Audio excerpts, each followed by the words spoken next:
go. Hello, everybody. It's Andrew Talks to Awesome People, and this week's awesome person, once again, Mr. Darrell Thorp. How are you, Darrell? Hello. Thanks, Andrew. Good to see you. Thanks for coming back. See? Yeah, And you are elsewhere this week because I'm elsewhere this week. you're a man of movement. You're a man of many studios. I'm a hermit. Not a hermit. Excuse Nomad? me. You're a hermit A crab. nomad. You're a Yeah, hermit I was looking crab. for the opposite. Yeah. But you're like a hermit crab. You just put on other people's studios and then walk I around. do. And I get a lot of people when they ask me like, "Hey, what do you do?" And I kind of tell them, and they're like, "Well, do you have like a home base?" It's like, "Well, I do, but I kind of not there a lot. I don't know why I pay rent for that place." Yeah, it's funny because a lot of people, like I've had my own room now for 25 years or something like that. And obviously when tracking, you go places and do whatever. But Yes. I haven't mixed anywhere else in so long. I don't even know what it would be like. Whereas you're still moving around. You're like a traditional engineer working places. Yeah, and it is on one hand, it's nice to get out of my daily rut, so to speak, and go somewhere else new and exciting where there's different restaurants to eat at. That's always Oh, good. yeah. Yeah. Yeah, I do. Like when I think about coming here, I think of Sharky's. Sharkies. Now, really? Now, hold on a second. So are you in the valley? I'm in the valley, deep in the valley, Deep in the valley? Because there's... deep, beautiful downtown Northridge. Yeah. See, you're too far away to go. Just maybe on your way at some point. Yeah. Have you ever gotten anything from Tony's Mexican Grill? Yeah. Oh, Magnolia and Coldwater? Yeah. fuck yes, I have. Okay, good. Just making sure. Because holy shit, is that good. It's the one thing I really miss about LA food. Oh yeah. Well, not just the one thing, Andrew. I mean, surely there's more restaurants than that, but For LA food, like, and Debbie even makes a pretty good burrito.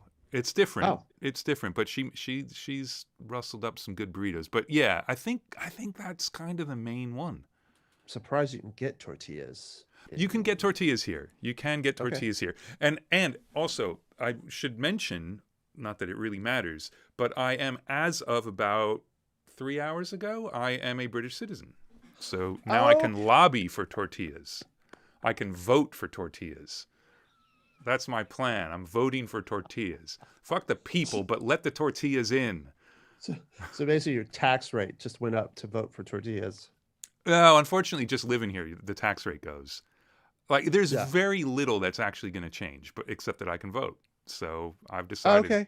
as of today, tortillas are my mission.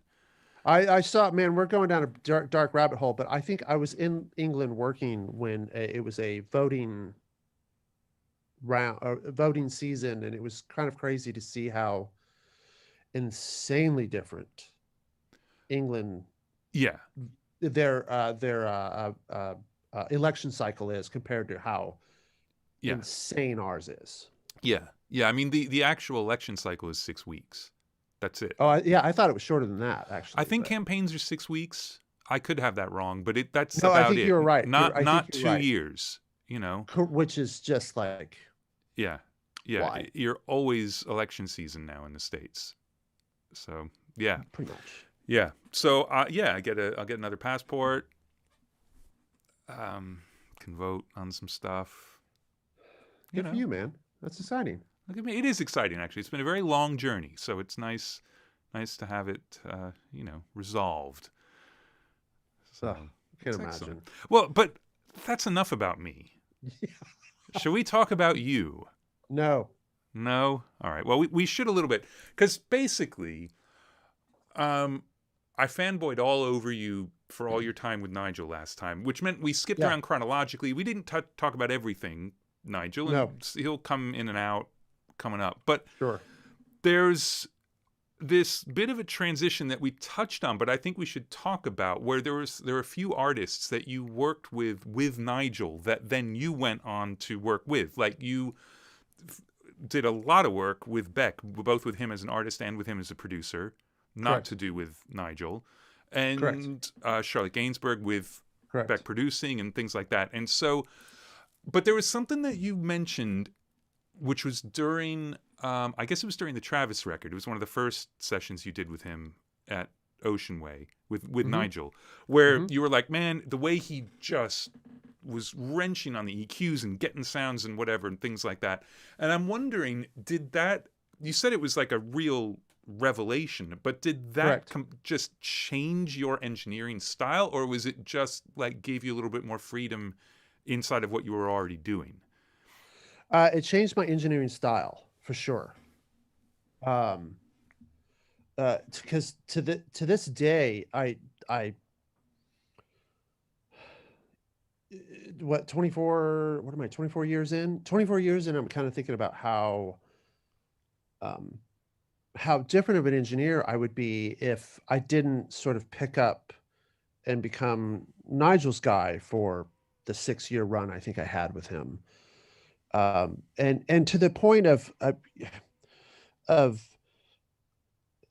working at Ocean Way as no longer a staff employee, but coming back as an engineer and working on sessions there, and then running into colleagues in the hallway where they were tracking, and then they were talking about this and that, what they were doing. And then a lot of people were bragging about the fact that they weren't using any EQ to tape. And I'm looking at them going, wow, that's cool, man. And I'm going, why? Why? Well, I gotta say, I think that there was always this thing, because Al Schmidt famously doesn't use EQ, but he doesn't use it on the way back either. That's the point. Yes, He is yes. capturing what Because he yeah, wants. when you listen to the records that these people were these colleagues of ours that were making, they were a large format SSL. Okay, cool, whatever, right? But they were EQing the piss out of the kick and the snare to get it to be where it was. There's just no fucking way. But you were hitting tape, which is inherently has a noise floor that you're always fighting. And even if you're at +6 or +9. So why wouldn't you I'm not saying you have to drive it completely into a particular zone, but why wouldn't you at least use what's available at your fingertips, mind you, on an amazing sounding console and amazing, very incredible musical EQs going to tape just to add to your benefit later on, where you're just like, oh, well, the kick's just a little too small. Now I just need to add a little couple dB of low end just to thicken it up. The snare's a little too dark. The vocal, that kind of thing, where you're just almost doing more surgical EQ just to kind of clean stuff up or bring it to life a little bit. I just didn't understand that concept, man. Well, and But especially when working to tape, I mean, you bring up a very good point that people don't really have to think about now. You never wanted to have to add a ton of top end after tape, because all you're doing is bringing up the noise. So sometimes you'd actually track stuff brighter than you needed it, because you knew you would lose top end when you played the tape 100 times, and the last thing in the world you wanted to do was crank a high shelf. Correct. Yeah.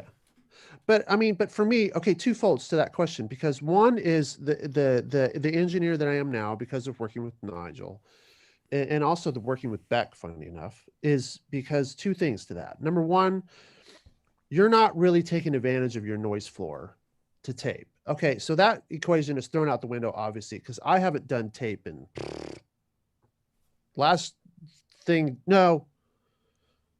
Barry Gibb was the last thing I did tape on.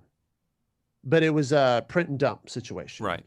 Where the majority of the tracking, which was legitimately the record, was all tape, dump, overdub, digitally, vocals. Somebody made a mistake, punch in digitally, right? But anywho, I lost my point that I was trying to make. Well, you were saying the engineer that you are now, one of the things was about noise floor for tape. Sorry. I just can't fathom the concept of, like, me as an engineer, when I'm working, trying to record something, I'm trying to make something sound not necessarily finished, not necessarily like it's mixed and there's delays and there's blah, blah, blah, and there's processing going on and the drums are parallel and the lead vocals parallel, not like that. I'm just trying to make things sound exciting. So when the artist walks in from listening to terrible, shitty ass standard operating procedure headphones at a fucking world-renowned studio into the control room that they're like, oh my God, this sounds amazing. Then Yeah. they get inspired. They play better. They perform better. They sing better. They might write a few parts. Oh my God, I just heard this part idea in my head. It's like, it's the hook of the song. Oh my gosh. Yeah. I take pride when artists say that to me because I'm helping the process along. Whereas if you're recording something flat, dude, there's no way it sounds. I'm not going to say that it doesn't sound bad. I'm just going to say that it's not inspiring. Yeah. It's going to sound kind of flat and lifeless. Well, and I've always put it as you're also building on quicksand, because like, are you going to sing a lead vocal to a track that's not at all what it's going to be? Like, what kind of performance are you going to get? It just doesn't make sense. So, and if you don't own gear and you can't get into a studio, it's fine to do the processing right away after the fact, or even while you're recording, or like whatever. It can be in the box, it can be anywhere. It doesn't matter what it is. But yeah, you want it to vibe like what it's going to be. Correct. And I think there was a little bit of and maybe you can shed some light on this too, or agree with me, but I feel like 90s, maybe 2000s, there was always this quote unquote unspoken rule of don't carve a track into a corner that somebody that is a mix engineer can do their fingerprint on. Yeah, I do think because the 90s were absolutely like the age of the mixer. There was always going to be a mixer, and whoever was tracking was definitely not as good as the mixer. Correct. Like, and that's the way it was. So yeah, there was a bit of that. And also, but I wonder how much of that is just like LA. Was it different in different markets? Because like culturally that stuff does get kind of localized, and also sometimes it's like the group of people you see as well. Like there are a group of engineers who are going to be working at Ocean Way, and they're also going to work at Conway, and like there's going to be a set of studios they work at, and then there's a whole nother set of studios with a whole nother set of people that like for some reason you've never even met, and maybe they're doing stuff differently, or who knows. But yes, absolutely, the capture it clean, because then you can do whatever you want later. But yeah. And I had I worked with I'm going to say it was 2015, 2016. I worked for a producer who I had assisted for early in my career on one handful of gigs, like once or twice thing. And this is the first time I actually engineered for him. And he is notoriously sends to mixer, the same guy. All of his stuff goes to him. And when we tracked a song that was supposed to be the single, so we were finishing that up quickly. And in my mind, I was like, well, I'm not going to go 100% on this because I don't want to get yelled at. So let me go 50%. That was my thinking. And it sounded pretty good. It did. It didn't sound crappy. He had great tones to work with. But the producer went to the mixer and was just like, well, this is the first time I worked with this engineer, Darrell. How is he? And he was like, oh, it sounds great. I'm not having any issues at all. And he was like, okay, cool. So I was like, all right, well, that's a thing that I need to be aware of. But the majority of my clients, fortunately, Foos, Beck, they're like, no, just go for it, dude. Make it sound fucking done. Right. That's what I do. Let's go back to, because you said, working with Nigel, but also with Beck. So what was Beck's direct input, not to do with Nigel? Okay, so basically, I had done a handful of stuff. Obviously, you mentioned Charlotte Gainsbourg, the Charlotte Gainsbourg record that I did with Beck, which was amazing. Also engineered and mixed a couple of Stephen Malcolm and the Jicks, and I don't remember the name of the record, but actually that project was pretty cool. I also did a Thurston Moore thing with Beck. Yeah, which I definitely wanted to talk about. But in the Thurston Moore case, I only mixed. I didn't track. So, but I kind of know what was going on. So it was around this process when Beck had kept sort of quote unquote threatening to start making another record. And I was like, tell me when. And then enough, I hadn't worked with him for months. And then all of a sudden I get a call from his manager, say, hey, his day-to-day guy is on vacation and he wants to work on some shit. Are you around? I said, yeah. So I go and I work for him. We had a great couple of days. And then like a week later, we kind of officially started Morning Phase. And and then, so when we started Morning Phase, Beck was just like, Darrell, go for it. I want this fucker to sound done. Done. And I said, no problem. And I would get really good sounds, Andrew, really good. And he would go bigger, brighter, more, bigger, like literally like a bloodthirsty mad scientist in the back looking for sonics. More. And I figured out ways to get more. And you know, and I in some tokens I was kind of like, are you kidding me? Like, Beck, before you say more, are you actually listening what's coming out of the speakers real quick? Or are you just saying more for the sake of just screaming more, like some sort of mad, you know, like a mad scientist? And I don't know, maybe he was listening or maybe he wasn't, but I will say this, I learned a lot from that session. I learned how far you could push sonics, because I do think there is it's an analogy to me. It's always the analogy of cooking. You can definitely overcook a steak. Yeah. And there are times when I'm looking at Beck going, Beck, we're in the realms of jerky here. Do you want a beautiful piece of filet mignon, medium rare, with some butter on it? Or do you want jerky? Because we're going down jerky. Just as a point, you reach this weird sonic, like they've gone to plaid, where it's distorting and it's breaking up and it's harmonically like freaking out and you can't figure out why. Like I found that threshold. However, because he was screaming more, I figured out how to get to that level, but then surpass it with other multi-chaining EQs or putting Pultex on 10 with an API path after it at +6, then with a fab filter on the insert. Because the fab filter doesn't do the phase shifting. So when you brighten things up, it just kind of gets open and airy. So it was like literally just kind of like, dude, this is crazy. And was it mostly EQ? Yes. Yeah. Yeah. Funny. You know, a little bit of compression here or there, or two compressors in series. But yeah, it was a lot of EQ. Funny. Yeah.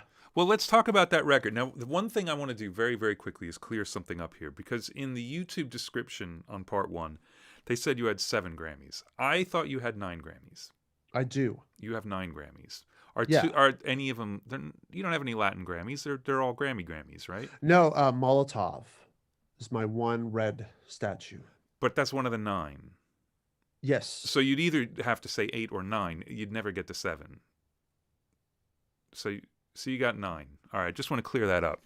Mark, yeah. Let's fix up that. Who said 7? It says in the description of the video from part 1 of the interview, it said 7. And I just like, hold on. You know, whatever. Sure. I've got 7. You got a fuck ton of Grammys. That's what you've got.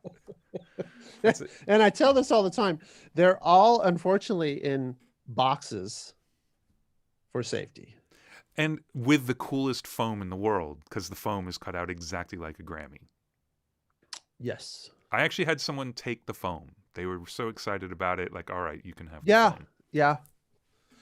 There's actually there's a piece of foam here in the other room that was pulled out of somebody. I don't even know whose foam it is, but it's all right. So let's go back to Morning Phase, because I want to talk about it, and I don't know if this is going to be not contentious, but you know what you think about it, because obviously what you're saying is you did a ridiculous amount of engineering on that record to get it to sound exactly like what was going on. Yeah, I did basically what quite frankly, which is why when Queen records to me are insane, because I'm pretty sure when they mixed the Queen record, they were on the monitor section. Everything was the way it was. It was just about balancing at that point. Right. I'm pretty sure of Yeah, that. well, and I got a friend who got to put up some Sly Stone 16 tracks. And he said it was exactly the same. Once you had the panning right, that's the record. Ah, You know, well, same with the Beatles. and that's with 25 things on a track. Yeah, So if you needed the tambourine in the chorus, you cut it at the level it was going to be in the mix, not at the level that was optimum for tape. right. So, but here's my question for you. Did you think while you were tracking it that you would mix it, or that there wouldn't even really be a mix process per se? And were you surprised when Tom ended up mixing the record, or were you happy to kind of see it go off and see what else it could actually do? And I'm not trying to throw anybody under the bus, or what. I'm just curious because it's a weird situation that we're in as tracking engineers. No, I was Beck kept talking about mixing, mixing, mixing. And then I kept trying to pick his brain, like, hey man, well, what do you want to do? Do you want to at the moment in time we were at his house in Malibu making that record. With the exception of I don't remember. We spent maybe a week at Ocean Way in Studio B, or 2 weeks, whatever. And then we spent some time at um, Sunset Sound, Studio One, and we cut the strings in Studio B at Capitol. And then actually a day or two more and did vocals there. Then he also did overdubs at Rack in London when he was about to start touring. So we were at his house, and he had the gear and the console, and it wasn't an issue, but I was kind of like questioning I was like, well, Beck, you're pretty particular about your sonics. So is it a case of like, do we go to a cool studio that has an API or an old Neve, or do you, but what was funny was some of the references he was always really interested in trying to quote unquote, like fingerprint stamp was everything we did the research. It was always things were mixed on a J that he was extremely excited about. Interesting. What were a couple of those, if you remember? One of them, funny enough, was always like the Gorillas, and right. That I'm trying to remember. That one just stuck out particularly to me. It was just something about the sonic punch. That's what SSLs do, especially when you beat the fuck out of them. They punch you in the face. And so I was like, well, that's easy. And I was like, well, do you want to try a thing of take a song and go, because this is where this album was going sonically. I was like, I can go do a mix on an SSL for a day or two, and then go to a Neve for a day or two, and go to an API for a day or two, and see which one you pick. And then finally book some time there and just actually finish it. He was like, oh, that's a good idea, blah, blah, blah. And then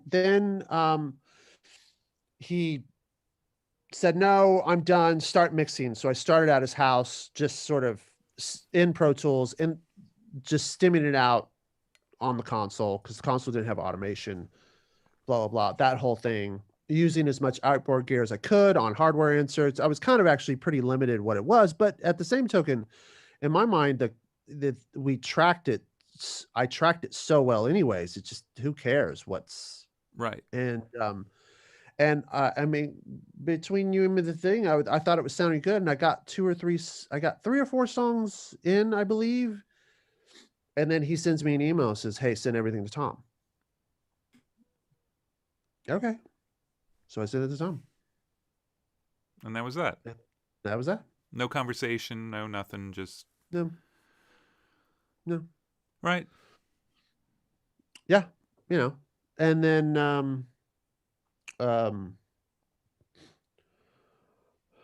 part of me was like, well, out of my fucking hands. Right. It's Tom's problem now. Yeah, get some sleep, Yeah, pretty much, dude. Well, and considering how much intention there was in the tracking, I would imagine it didn't come back sounding surprising in any way, but do you feel like it picked up some stuff. I mean, and again, I'm not trying to start a fight at all, but I know that I've worked on records like that where you're crafting and crafting and crafting, and then it goes off somewhere else. And sometimes it's like, oh, right, okay, it's a different way of looking at it, or it's just like better. And sometimes it comes back kind of the same. And No, it came back different. You know, Tom has a sonic footprint that he does, and he's got a, you know, like he's got a sonic thumbprint like me and like you. And so he applied a lot of the, I'm assuming a lot of the things that he did to that particular thing. I will say that he would give me credit where credit was due a lot of the times, which was very, very, very nice of him to say. I heard people were questioning, like just saying, dude, the guitar sound, the acoustic guitar sound was incredible. La la la la. And Tom was like, not me. I just pushed the faders up. And I was like, oh, thank you, Tom. yeah, Okay, cool. You know. But I know drum, like sonically drum shaping was different, but then I did find out that that was actually Beck's request. right. Okay, cool. And then there was also a thing like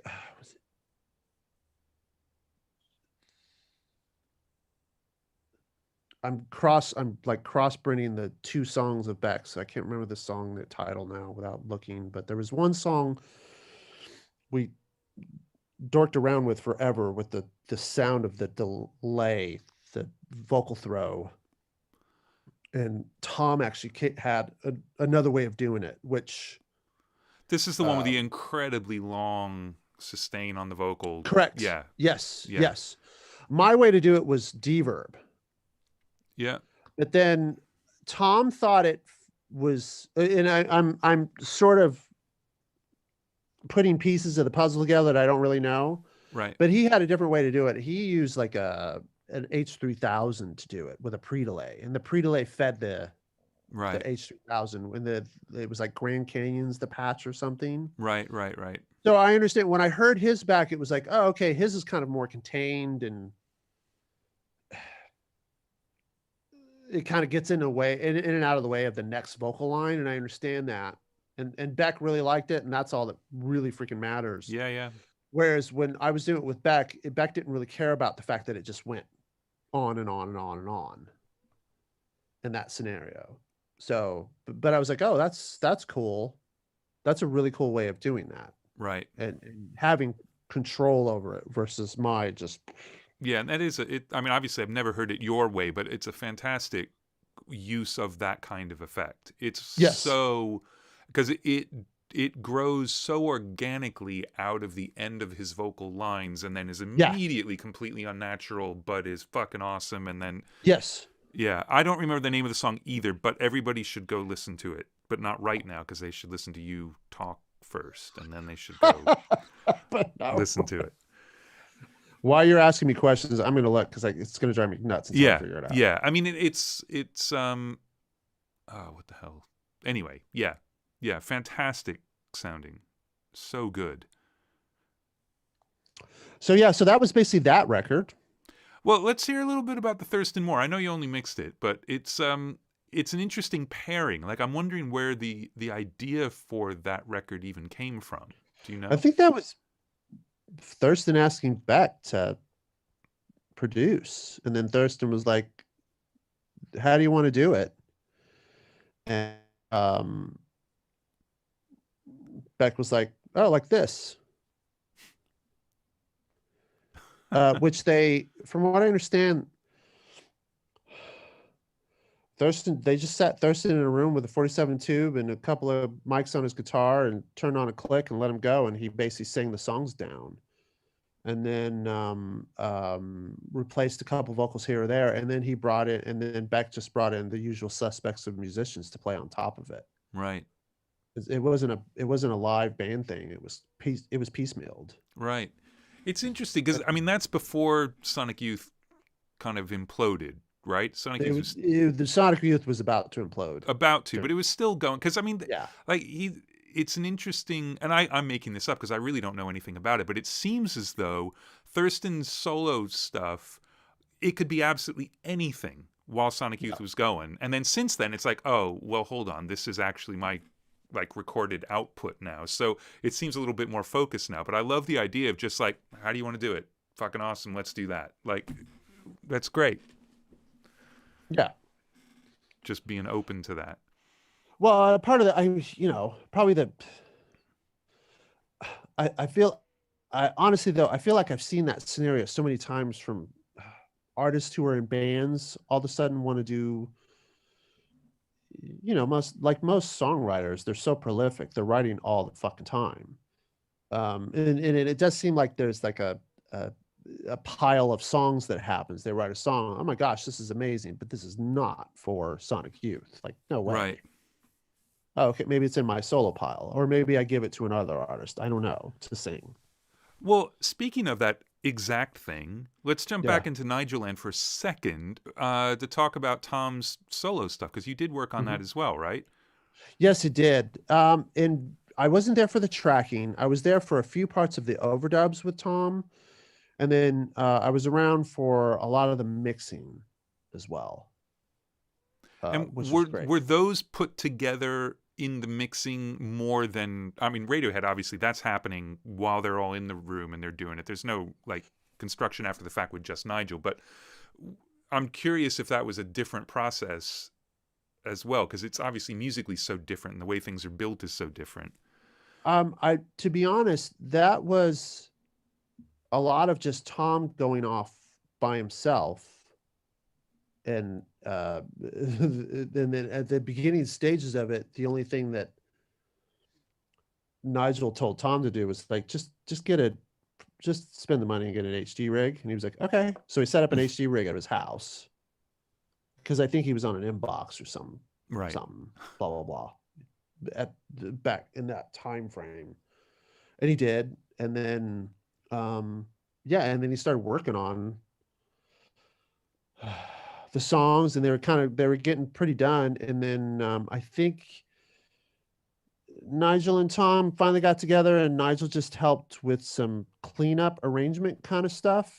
And then Tom was like, okay, cool, it's done, let's mix it. And so Nigel was actually in LA, and he started mixing it, and I basically assisted him. And then Tom came out because he was super excited what he was hearing, and then some overdubs happened, and then some more mixing happened, blah, blah, blah. And then that was the record. Right. The first one. Right. Yet Nigel seems as though, I mean, everyone talks about what a fantastic engineer and et cetera, but it seems as though really one of his biggest talents is for arrangement, and not just standard song arrangement. I mean, he is just an absolute fucking genius about what people are going to want to hear next. Yeah, I saw him with Sir Paul. I saw him sitting, and mind you, I wasn't paying attention because I didn't want to interrupt the flow, but in the background I knew we were going to start recording something, a new song with Paul, and at any moment, and I just wanted to make sure things were ready to go, because it was chaos and creation in the backyard, and everything was basically, for the most part, with the exception of a few things, everything was played by Paul. So it was pretty much the standard operating procedure of like, well, something's going to be tracked first as the foundational guide point, and then from there we're just going to start throwing the kitchen sink at it. And so I was making sure that everything in the room was ready to go and things were set up, just keeping things neat and tidy and that sort of sense. But just Paul was playing the song down from Nigel, and Nigel was really like, no, this here and that there and blah, blah, blah. And da-da-da, and that chorus, no, that's not really a chorus. That's the bridge, Paul. This is a chorus. So do another chorus like this. And the song really came out to be, and I don't remember the song title. I just don't remember the details, but that's when I was kind of like, oh my God, Nigel's really good at that. Yeah, and to be able to do that with one of the best songwriters who's ever lived, and bring it. Yeah, bring it. But at the token, Paul kind of had like a versey idea and a chorusy idea and a bridgey idea kind of thing. Yeah. So he was really, he seemed like he was really into the fact that somebody was like, that was great, this is great, Booth is here, and da-da-da. So he seemed like he was really enjoying the fact of the guidance for that part. Right. So Right. That's awesome. Well, somehow we got back onto Nigel for a long time somehow because you have to. you have to. Well, all right. But while we're still in that sort of kind of camp, what about the Atoms for Peace record? Um, I was involved very little in that. It basically was Atoms for Peace was kind of formed a band. Then they did that mini tour thing, and then they ended the mini tour in LA. Yeah. And then since everybody was around and together at one spot, and Flea didn't have anything going on with the Peppers, and Tom didn't have to be back to England for any radio heading right away. Then Ocean Way, Studio A, and also no, they booked a week of time, and we started cutting song ideas with the four of them all in the same room going crazy, which was fun. Then they stayed in LA for a while. Then they took it away, editing, overdubs, blah, blah, blah. And then I went back in the studio with them for a couple of more days to do additional overdubs. And then I kind of don't remember. And then from there, like the album was finished and mixed. And then it came out, I don't know, months after that. But I don't remember too much of the process. Like I was involved in such a little piece of the puzzle. Right. But was it a different thing? Because I mean, unless I'm wrong, and I'm wrong a lot, but that was the first time Nigel was like, "I'm in the band," and he was playing, and he was playing and programming, and yes, it's a different role, an expanded role, anyway. Yeah, an expanded role, but at the time when I was with him, he was handling more of the co-engineer / producer role. Right. Okay. So more of his. And then whatever he was doing later on was overdubbed. Right. Right. So, which I wasn't around for. Because seeing him live, I mean, he's just one of the dudes on stage, and it was a real revelation. And another reason you gotta fucking hate him because he's so good at everything. So. Pretty much. Yeah. Yeah. Although I can beat him at pool. Okay, fair enough. That's really good to know. That doesn't mean I could beat him in pool, but at least he can be beaten. Thank God for that. Yeah. Man. Okay. There's other stuff. We've been skipping around a little bit. Should we talk about what's fucking list? Well, it's long because you've worked on so many records, but let's keep it sort of in the producer camp. So we've talked about Beck both as the artist and the producer, and I'm sure we can come back to that a little bit. But let's talk about Dave Cobb, who's another guy you've made some records with. Yep. So let's talk about him, because that's like a totally different world in a way. Totally different world. So off you go. I first met Dave Cobb, and then you take it from there, basically. Yeah, Dave had I had met Dave Cobb through mutual friends years and years ago, and then kind of forgotten that I had met him. And then we had a mutual friend in the Beck camp, and then his engineer, long-term engineer, was believe moving.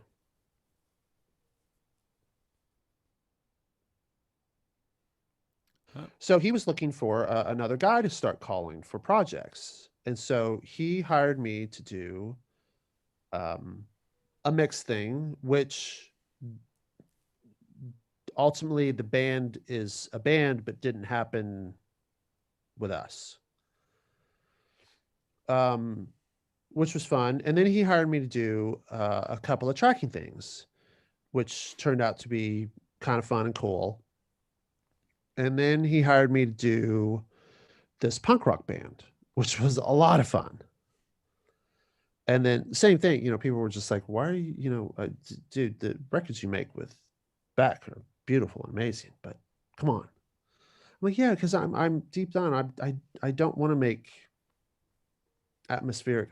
It's so horrible to say. Isn't it horrible to say? My passion is like when I'm making rock stuff, I'm happy as a clam. That's where I I feel like I found my forte. It's just that I sort of just fell into this and got very lucky of this kind of like almost hotel cafe Yeah, organic. genre. Yeah. Organic, yeah, but it's not my thing. It's not cool to me unless it has a Big Muff on it. That's just my personal taste. What do you think of this? Ring. Put a Big Muff on it, and I'll think it's amazing. Fair enough. so so we did this punk rock record, and it was so much fun. These guys were so good. They eventually broke up, disbanded, unfortunately. But they were a cool band. They were really cool, and we cut it live. All five of them in the room together, just doing a couple performances, putting it together, and then if we need to fix something, do another couple takes or something, and then cutting it together, blah blah, and then guitar overdubs, lead guitar overdubs, and then singing, and then I mixed it, and it was rad, and I loved it, and people were like, "Oh my god, dude, this is your thing," and I'm like, "Thank you." But so so that was my first introduction with Dave, and that was a lot of fun. And then Dave decided to pick up and move to Nashville, rightly so, because a lot of his clients, anyways, were all Americana, Nashville based. So, and then when he first moved there, he was calling me once in a while to come out for gigs, but then that slowed down, and then every so often he called me up for a gig. Like, hey, I got a gig. You want to come track? Sure, come out track. And then he had his studio at his house for a while, and that was a really cool spot. And then finally, when he moved to RCA, it was like, and then I finally got to work at RCA. It's like, dude. And then, by the way, RCA Studio A is hands down, the top 5 recording rooms in the world. You fight me. I don't care what you say. I'm not going to It fight you. what it's just it. There is no other room in the world where I can set up drums, bass, guitar, acoustic guitar, put a baffle up, like just a baffle, not this build Right. a cage, put the thing on top, like none of that bullshit, and solo it up and be like, you hear, and the drummer's out there like, and Wow. it's it's bonkers. It's like in my mind, it was like, there's no way in fucking hell this is gonna work. And then sure enough, it's insanity. And the room sounds really good. I just put carpet down, the traditional just put carpet down. So when this, you don't hear the Yeah.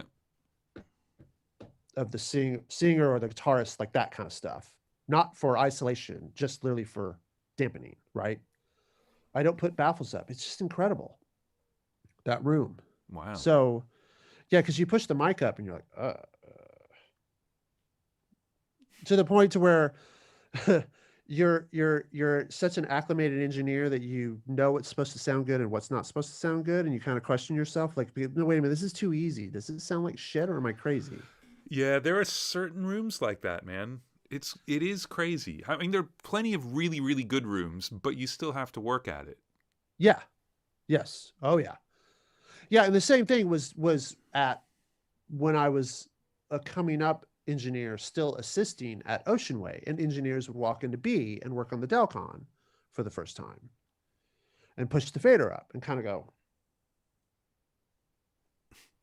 and then look at me and go, does this really sound? I'm like, and they're like, oh, okay. It's the same thing. So that room's incredible. So, I mean, did a couple of songs with Philip Phillips. That was the first thing I did in there, actually, was Philip Phillips, who's a lovely human being and a great songwriter. Really enjoyed working with him. And then the Revivalist, which was actually one of the first big bands, two drum kits, bass amp, pedal steel, guitar, vocal. The only thing we isolated was the saxophone. And the only reason we isolated him is because he said he didn't learn the songs. The songs were kind of given to him late last minute, and he wasn't quite sure what he was going to play. So he was just off in an ISO booth, kind of noodling, figuring out his parts while the tracking was going down. Oh, and percussion. All of this crap going on in the same room with a couple of baffles. Just and sounding like it was you had 6 ISOs out there. Just insanity.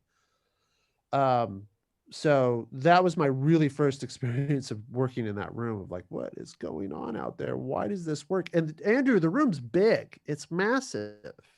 It's not tiny. But it's not dead. It doesn't work because it's an anechoic chamber. No, it's not dead. It's crazy. So let's see, did that couple of country things here and there with Dave. I mean, but for me, like the focal point was when I got the phone call, like, hey, we're making a Barry Gibb record. Engineer for Barry Gibb. Sure. Which was a lot of fun, actually. And it was great too, because Barry's record and Foo Fighters came out around the same time. Right. Medicine at Midnight. So, and with Barry, so I had a number 1 and a number 2 on the spots. That's being greedy is what that is. It hasn't happened since, Andrew, and I don't know if it's going to happen again. Well, you never know. You never know. Now, with Barry, was he using any of his own band, or was it Dave's? No, it was all. Barry was just walking in, and it was supposed to be a duets album. Barry had handpicked the people who he'd wanted to sing with, and which songs he wanted them to sing on with. And so it was just a massive scheduling freaking nightmare, right, to put all these pieces of the puzzle together, but somehow we made it happen and it worked. And we pretty much just like the band is Dave's usual Wrecking Crew guys, which funny, all of those guys were LA based at one point in time. They just moved to Nashville because they were touring constantly, and some still do, but Nashville is just the touring hub, right, of America. And when you look on a map, it makes sense. Yeah, because a lot of the guys that tour, they quote unquote weekend warrior it.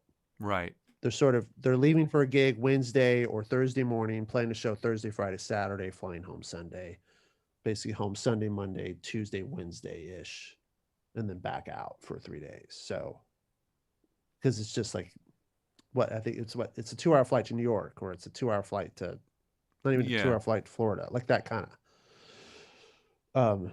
So it's so centrally located for them. And so they were Monster Plays. So we're basically just cutting a song a day, couple of overdubs, and then if the guest artist wanted to re-sing their parts, then they were more than welcome to take more stabs at it if they wanted to or not wanted to. So right. Yeah. Nice. Yeah, man. Yeah. And a talented dude. Yep. Excellent. All right. Look, have we got, I mean, there's other stuff here. We got Cheap Trick, M83. Let's talk about Future Elevators, actually. Should we talk about Future Elevators for a second? I mean, I'm just, sure. Fuck the chronological thing. I can't be bothered anymore because we're all over the place. But I want to talk about that because there's also the Ken Wacken album. I want to talk about you as a producer because we touched on it last time. We did. But just talk about it some more because, I mean, obviously further into your career, you're spending a lot of time with disparate, really successful producers. And just like you know, watching Nigel Engineer changed your life. I mean, obviously making records with these producers had to have done the same. Right. Well, to clarify though, Future Elevators are just mixed. They didn't produce. Oh, right. Okay. Well, that's a internet thing. But Oh, cool. Well, I'll take it. Whatever. yeah. All right. But by the way, shameless plug, Go Future on. Elevators is on my Pure Mix tutorials. And I Yes. picked that song because the band was so good. It's such a great project. God, Well, should we amazing talk about songwriting. you as a producer sort of at this point Sure. cuz obviously you're staying ridiculously busy tracking and mixing. But Yes. most of us trackers and mixers like to and like to Dabble produce. in the arts of the black art of production. Yes. Yeah. Yeah, so let's talk Uh, about that. well, you know, I'm I kind of in my mind I always really wanted to produce.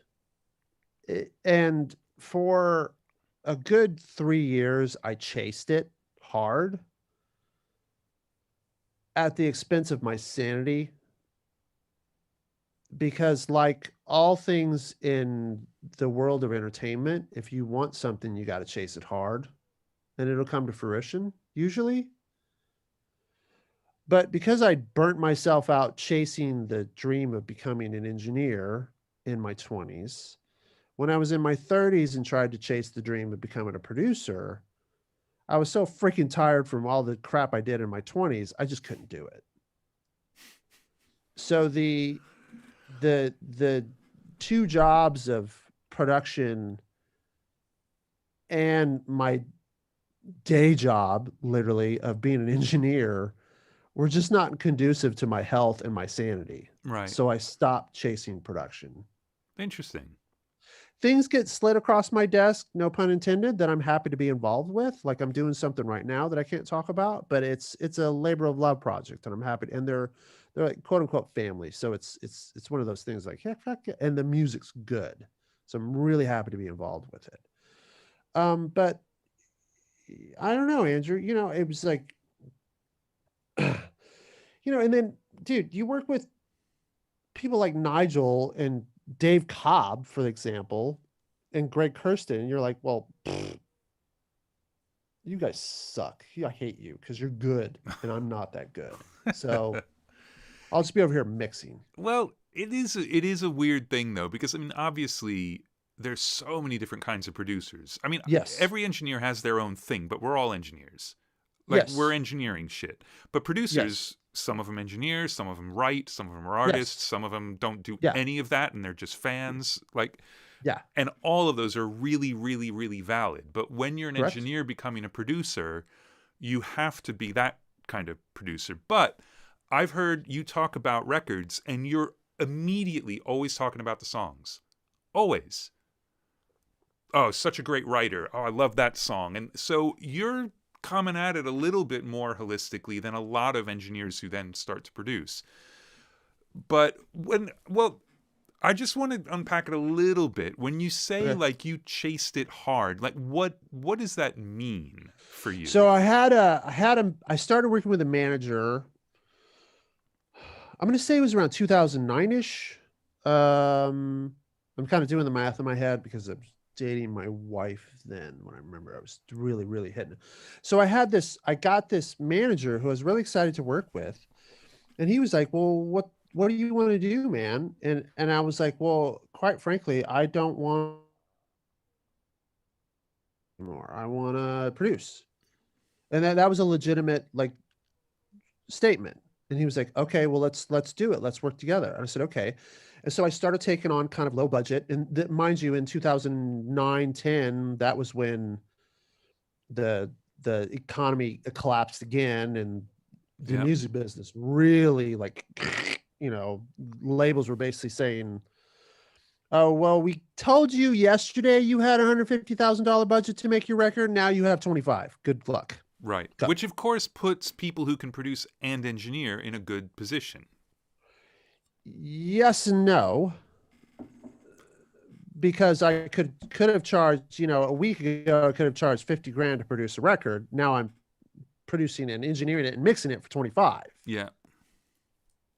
So Oh, I didn't mean work. good for us. I meant good for the people hiring. Thanks for clarifying that. Yeah. Yeah. Yeah. No, Yeah. terrible for us because we could Yeah. take on all those roles. So when they can say, Yes. "Oh, you mean we'll get an engineer for free if we hire this guy to produce?" Yeah. Yeah. So that's what happened was I was engineering, mixing, and producing. And I was just like, oh my God, this is so much work. And I used to kind of make fun of Nigel in a weird way. God bless him. I hope he's not listening to this because Nobody listens to this, don't worry. yeah, no, shit. Did you hear that, Mark? He doesn't listen. Yeah, he's taking a nap. He's a father. Can I say something? so so I used to make literally Nigel would we would go in the studio with Radiohead for 6 days, back to the Radiohead thing. We would work 6 days on and basically a 8-day off kind of schedule. That was at the band's request because they were so busy. The last tour was really brutal. They went out for 2 years solid and they missed their families. And they were just like, why? We don't need to be in the studio 8 days a week. Like, let's just screw this. Let's take our time. And so they came up with this cool schedule, which actually was kind of nice, funny enough, of just we work Monday through Saturday and then have Sunday through Monday off of the following week. And so as soon as like Sunday would come, like we would sleep in and blah, blah, blah. And then Nigel would still be like, I'm going to go take a nap. And I'm like, why are you taking a nap? You just slept 12 hours, dude. And then now as a little bit of dabbling in the production world, I get it. Like, holy crap, dude, you literally just, as a producer, you really beat this muscle up in like to just a bloody pulp to where you need to go sleep for 2 or 3 days just to recover and feel normal again and feel human again. And now I get it because as an engineer, I don't have to think about the tempo, the performance. Did he rush? Did he mind? Was it sharp? Was it flat? Da da da. Is he in a bad mood? Is he in a good mood? Can I say something about the lyric? Or can I not say something about the lyric? Because he's in a bad mood. Like all that shit. You're tiptoeing around these fucking egos all day long. And it's exhausting, but it's your job as a producer. Yeah. So doing that, chasing that for like 2 years, 3 years, I just woke up and just went, screw this. I make way more money as an engineer, work less, and I'm happier. Okay, cool. That doesn't mean I won't produce, but most likely I'm not going to get a call from you to say, we love what you've done in production and we want you to produce our next record and we have an unlimited budget. That's not going to happen. Maybe, but most likely no. Well, they listen to every episode of this actually, so they probably will know. They'll call you up. Oh, sweet. Yeah, they're the only ones listening, but the 4 of them are such great fans. But see, that goes back to the whole thing of like, the songwriting thing.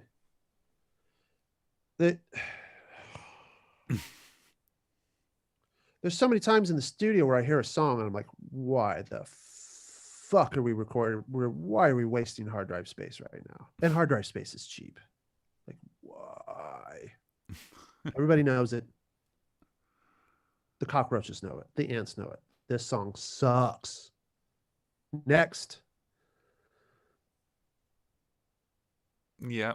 And that's where a lot of producers, I don't know, they don't say it, they can't say it, they won't say it. I don't know. I've never really asked them. I know one producer that says it. And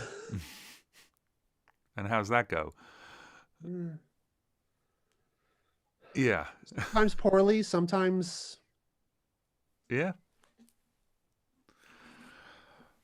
Well, all right, so fair enough. And I think that it's a really good thing to hear from people because I think, we all aspire to it. And I think I've done a different version of that same journey of realizing like sure. For certain records, like the low roll records I make, and even like the My Brightest Diamond stuff I'm involved in, where I am just mixing, but I am more involved. I'm a really good production head for those records, but I'm not a great producer for most other stuff.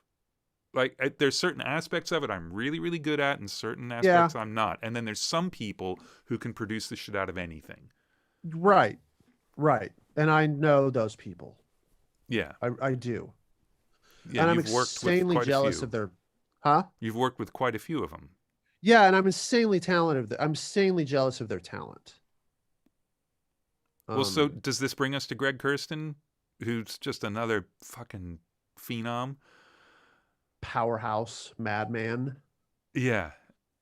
I mean, Greg gets his production style from the fact that, number one and foremost, like, he's a massive fan of music and is a walking encyclopedia of music as well. A lot like how Dave Cobb is, funny enough. Greg's personality, he's a very passive kind of chill dude, but at the same token, Greg is a insane monster musician. Yes. Yeah, and for people who don't know, I mean, Bird and the Bee, people know because it's still going on every once in a while, but go back to Geggy Ta. Holy shit. And if you want to hear about making those records, the interview with Susan Rogers, she talked about him a lot. But listen to, I mean, to me, it's like, listen to fucking Beck Dreams. That's all Greg, except for the psychedelic breakdown. That's Beck's guitar and the psychedelic breakdown. But everything else is Beck. I'm sorry, everything else is Greg. Right. Or the new Harry Styles track. Shit. Whoops. Not the Watermelon Sugar annoying one. The other single, which Greg produced. But that's Greg playing everything as well. Right. Yeah, he's a I think the word is motherfucker. He's just a maniac. Yeah. Yeah. And super nice. But let's talk about Greg, because obviously he's the bridge that gets you over to Foo Fighter Land. Yes. So let's walk along that bridge, shall we? Long story short, No. Long story long. You long know story how long. This works. No. Greg and Dave had met in Hawaii and started hanging out in Hawaii on vacations, and then chatting about music and blah blah blah, and then oops, I'm so sorry. Hold on a second. That's all right. You got to do what you got to do. No, I touched my mouse in the very gentle way and my screen went to sleep. So Greg and David started talking, and then I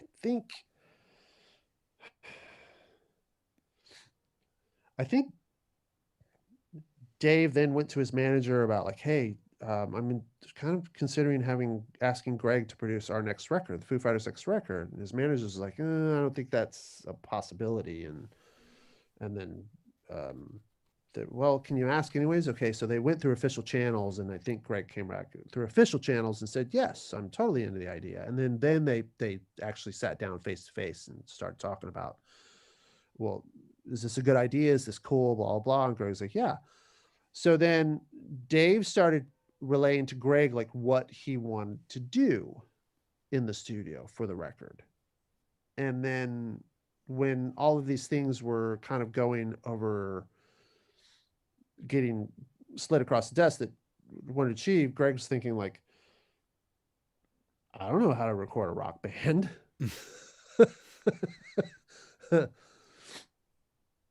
So then Greg called Foo's manager, who happens, Foo's and Beck share the same management. Yep.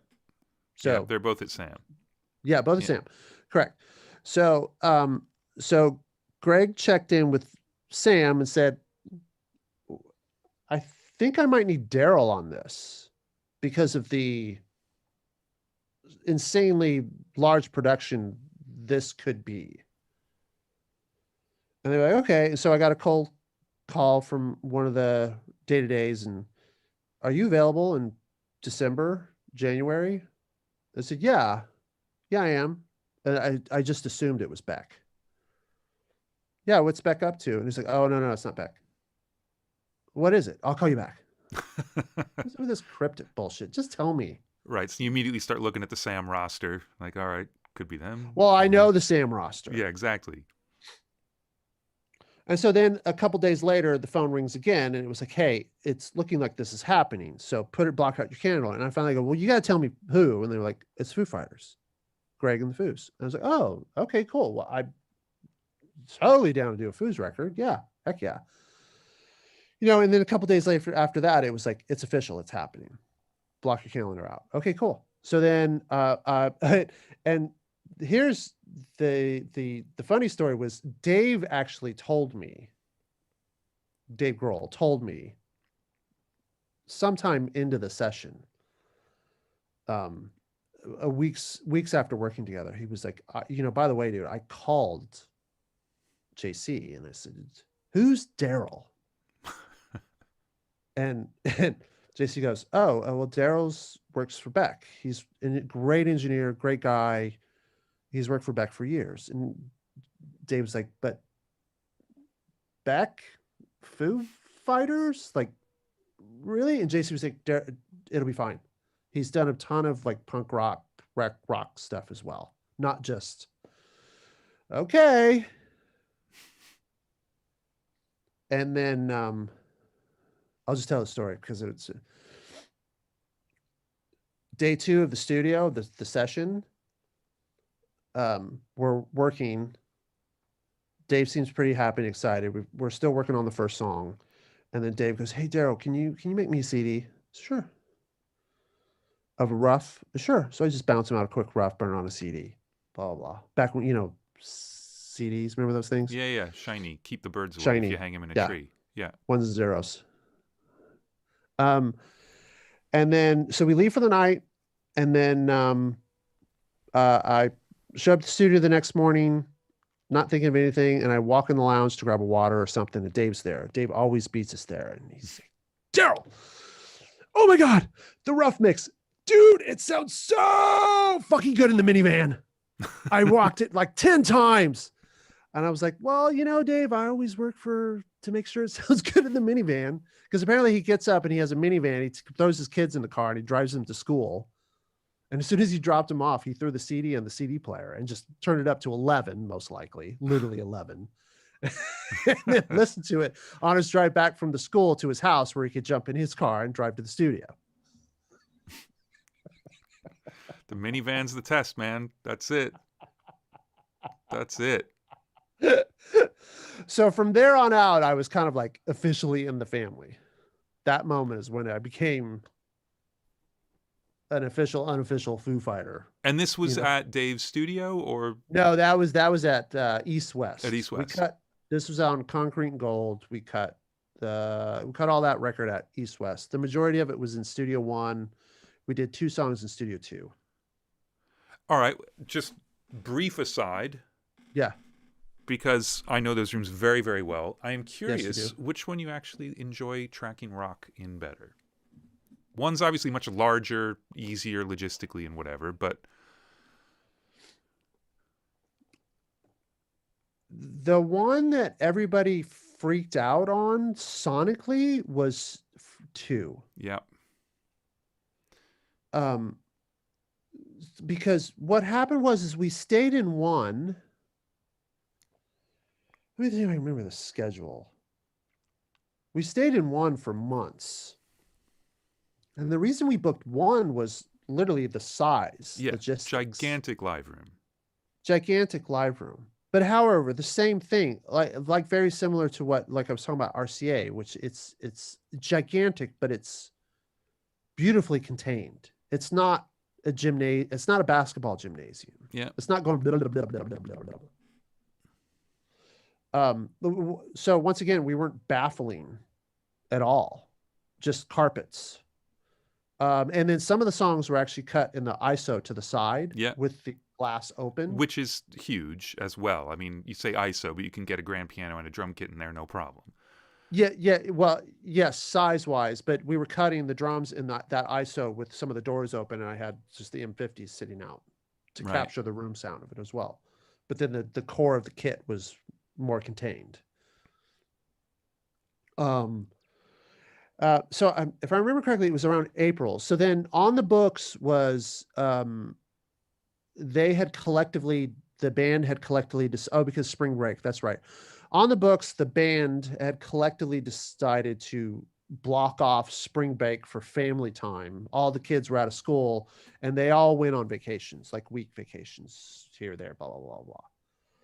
And so what the deal was is we were supposed to, we actually packed out of 1 and then held 2, and we were supposed to come back in 2. And the only reason we moved to 2 was just, why the hell not?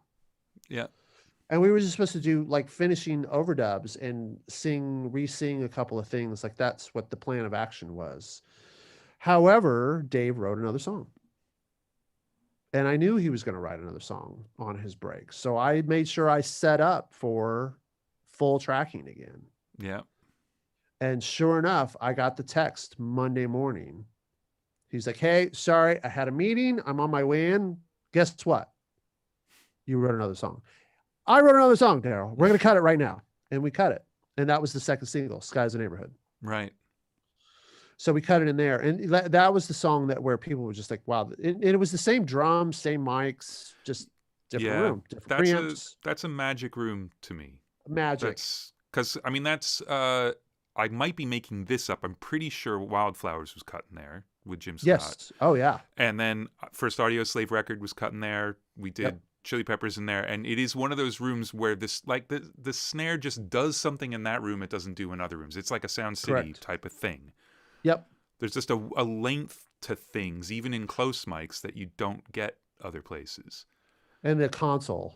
Yeah. The monitor section on that, you're like the rough mixes, it's just wire, but it's amazing. Yeah. Yeah. Yeah. Okay, so anyway, so that was just a little geekery in the middle of that, but I like that. I like that detail. Then we cut Sky's the Neighborhood in there, and then kept doing more overdubs, and then shortly after that I started mixing. And you were mixing that in the mix room at East West, right? So was that yeah, right? I moved over to the mix room at East West, but then funny enough, I didn't care for the sound of that room that much. Like there was something a little quirky to me. So and then so we were in that room for a week, and then Candace had a client that was trying to come back into 5, but we were in 5, and so they went into 2, and then I'd heard that they really wanted 5. So I asked Dave, I was like, hey, you want to go back to 2? And he was like, sure. He didn't care. So we went back to 2, and then they were happy because we just swapped. Right. Because what happened is when I started mixing the record, I was like in my head, I was like, I'm going to make this better. I'm a real engineer. I can mix on a console. Bah. And I didn't. So, I mean, because what I would do was and Greg was super appreciative of my workflow as well. He said it to me early on, and the Foo Fighters piecemeal everything. That's just the way they do it. That's the way they've done it. They'll go out and rehearse something together as a band, but as soon as they're done rehearsing, everybody puts their instruments down, and then somebody goes, I'm first. And they go, well, go in there and do it. So because of that, it was usually just like Dave doing either a scratch guitar or a real guitar to a click, or Dave and Taylor out there playing together for the arrangement. And then Dave would get bored, and then I would just keep Dave's scratch and Taylor would play to that. And that would be until Taylor was happy, and that was the drum take, right? Comp, blah, blah, blah. So then Dave would come in, lay his guitar part down final, doubled it. Then he would go, which would take 2 minutes, by the way. And then bass would come in. Dave would come in, play his part a couple times, spend a couple hours on that. And so every time the band members would come in and they would leave, I would spend 15 minutes. Okay. Shifty comes in. He lays his guitar part down. Couple takes, overdubs, melody line, solo, whatever it is. Okay, he leaves.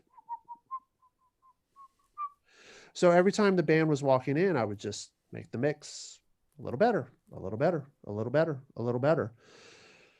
And over the course of that, by the time it came time to mix, it was mixed. It was just literally about, well, this vocal is a little too dark and it's a little bit sibilant, so let me go in there and dial in the S-ing. And then, oh, well, this guitar solo needs a few rides just to level out. No, I should really make sure that the vocals are sitting in a good place. So let me concentrate on vocal rides instead of just, turn this chorus up, the more linear thing. And so when it came time to mix, it was just like, I'd already mixed it. Right. Even though in my mind I was like, I can make this better. I can make this better. I can make this better. I tried. I couldn't. And then the first kind of like quote unquote mix I played for Dave just sat there like, and I looked at his face and I went, oh God damn it, I fucked up. And then he goes, Darrell, play the rough. The rough. Yeah. And I, okay. I play it down, and then he goes, what's wrong with that? And I go, not a thing. It's just me being Wanting to mix. So I already mixed it. So that's the record. Right. So, and like I said, because Greg would walk out, get a coffee or water or something and come back in and go, oh my God, it sounds better just in 5 minutes. Like where it was 5 minutes ago is not the same now. So that's what I did just over the course of 5 months. Right. So I did mix it, just not in the... Yeah. Yeah. Just fix the stuff you hadn't gotten to yet. Correct. And so 2 things. One is I had assumed, because of Greg's history with Beck, that like you already had worked with him. Yeah. So you had a bit of a relationship with Greg, or not so much going into that record? So I'd worked with Greg I met Greg on The Information. So Greg was a musician at that point, and he was around for a lot of the tracking stuff on The Information. So that's the first time I met him. Then we crossed paths again, but not in the studio. Funny enough, Foster the People hired me to go in the studio and do this quote unquote like bundle of sample library.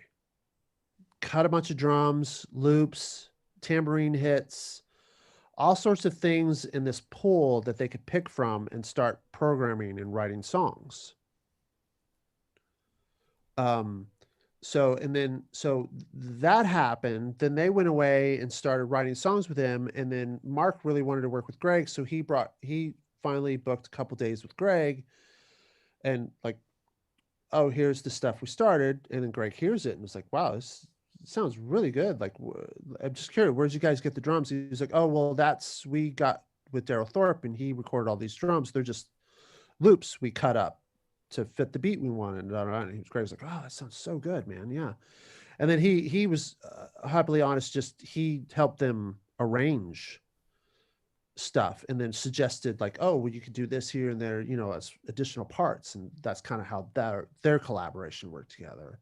And then one other thing that I recorded that ended up in Greg's desk that he heard, and he just kept going, oh, wow, really, really should work with Darrell somehow, some way. So then finally it was the Foo Fighters thing, because what Dave wanted to do was he wanted 4 different drum stations set up all the time, which ultimately we did, but we only ended up using 3 of them. Oh, you froze. Stations there was a Gretsch kit, there was a more double-headed John Bonham kit, there was a more of a jazz kit with a 20-inch drum, and then we had the dead kit and the ISO, not really dead. So just a couple of variations where we could just pick like what, or do a take or two on the Gretsch, and then, oh, go to the Bonham, do a take real quick on the Bonham. Does that work better for this song tempo, blah, blah, blah. So that was what the initial thought was of that record. And then we had 20 amps going, guitar amps, 3 bass rigs, keyboards. I mean, I used almost every input on that 8078. It was quite large. So it ultimately, it's kind of like, that was kind of why I got the gig, because Greg was like, well, I've seen Darrell do these insane setups with Beck before, so I know Darrell can handle that. And I was like, yeah, I mean, it was a lot of work, but it was not that difficult to think about. Right. This is time consuming. So And so you've got the Foo Fighters, who obviously very established, have some very driven people in the band and have a way that they like to work and whatever. But then they're bringing in Greg, who works in a totally different way, in a way. Correct. Yeah. And so how much did that change what you had to do, or did you just do exactly what you would have done if it were one or the other, and then it just depended what was going on? I did what I would normally do. I was trying to be always in constant communication with Greg as a producer, because this is my first time working with him as a producer. And then Greg himself is, quote unquote, not an engineer, but does a lot of recording himself. And when he does do recording himself, it sounds really fucking good. Yeah. But I was always just trying to talk to Greg, like, hey, about this, about that. Is this too dark? Is this too bright? Is it too distorted? Is it too in your face? Like, just general questions. And then, you know, at one point, Greg was kind of curious about trying to implement his aesthetic of working, which I love and which I think is very cool. Which he wanted to do, just as far as the experiment that it was. And then he realized really quickly, like, it didn't work. And he was just like, Darrell, you're getting such good sounds. I don't know why I'm trying to, like, screw up your breakfast here. Just you do your thing. And I'll chime in if I'm hearing something that's just not the right aesthetic for the part. Right. Like, great. Cool. So that's what happened. That was how that role worked. Right. But at the same token, I was, you know, I'm not shy about, and it always depends on the situation. I'm not shy about if I hear something that somebody misses in the, like, with the, dude, that bar was rushed. That bar was late. That was sharp. That was flat. I'll chime in, especially in that scenario. Right. And it was totally accepted. And then sometimes I've chimed in like that when people are like, what, you think this is my first fucking rodeo? Yeah, it's whatever you just heard. But I know people get worried that, like, well, hold on a second. If someone else heard it and I didn't, I'm going to get fired or something. You know, like, whatever. You can't hear everything. I know, you got to, that's back in the line of, like, where you, that studio etiquette thing of treading lightly sometimes. Yeah. Or you just fix it and don't tell anybody. Yeah, exactly. Because you know what's Which up. I do all the time. You know what's up. Well, all right, look. Because at the same time, we keep going back because we got to keep going back. So Concrete and Gold comes out in 2017, but so did the Roger Waters record. Yeah, so I'll just say this. The Roger Waters record for me was, I worked on that for a week, 5 days. We cut 2 songs. One of the songs actually was released, but it was in pretty basic form by the time our session time was over on the Roger Waters gig. And then a couple of months went by, and then it was time to reconvene to actually start kind of, quote unquote, recording the rest of the record. I got strep throat. So the day before I was supposed to go in the session, I called Nige, dude, I feel like shit. I just went to the doctor. They swabbed me, confirmed my tonsils are as big as watermelons right now. What do you want to do? And he was like, well, stay the hell away. I was like, of course. And yeah, so pre-pandemic, you kind of forget, but yeah. Yeah. So I was like, well, what do you want me to do? I can wear a mask and come in, or I can just stay the hell away. And he was like, stay the hell away. He's like, okay, of course. So then I was on some pretty serious antibiotics, and that kicked it pretty quickly. And a couple days went by, and so I called Nige, and I was like, hey man, I'm feeling better. I'm on antibiotics. I haven't had a fever in over 48 hours, so I'm not contagious anymore.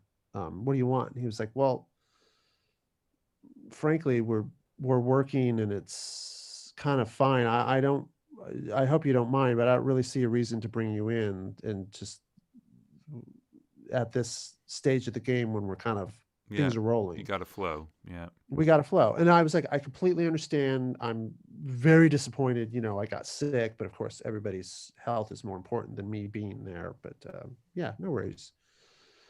Yeah, so that was my involvement in that. Right. And it's okay because it's not like it was Gilmore. I mean,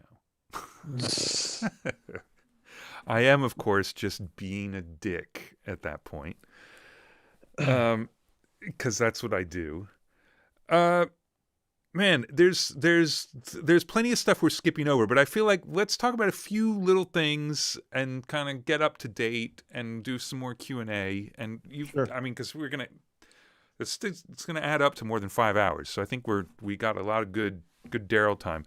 But insane. You got a credit on and I don't know what your involvement was in this, but there's a Jenny Lewis record you worked on. Yes, track 2 songs.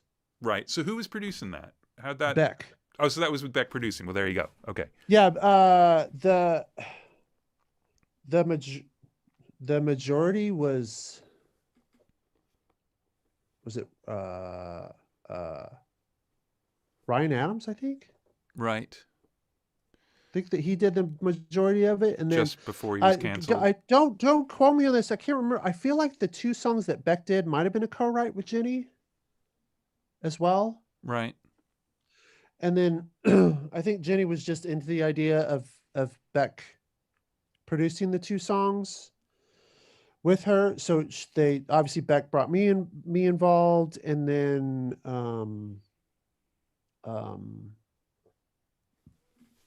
and then he was like, well, I really want to use a lot of my guys and she was like, yeah, of course. So then Sean Everett mixed that whole record. Right.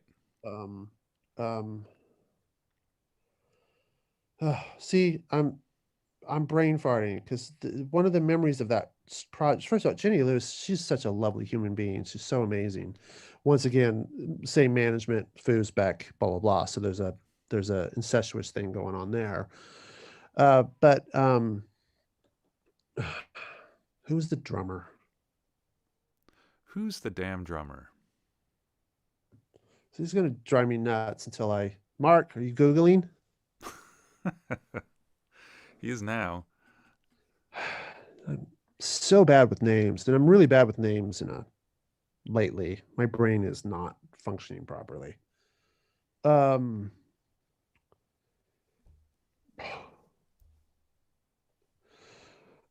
guess I'll have to Google. Can I Google or should I? Why couldn't you Google? Well, because I'm supposed to be talking. That's all right. I'll talk. Okay, you can talk. I got fired off of not a Jenny Lewis record, but see, now I'm brain farting, her band. How did you get fired? I was mixing and it wasn't what they wanted. It turned out like they hadn't quite gotten the record to the place they wanted. They were mixing sort of prematurely, maybe, whatever. But that was a bit of a drag. But yeah, she was super cool. Very nice. Yeah, I just got, let's talk about this for a minute. This is an interesting concept to talk, maybe to talk about between 2 engineers. Speaking of, he's Googling.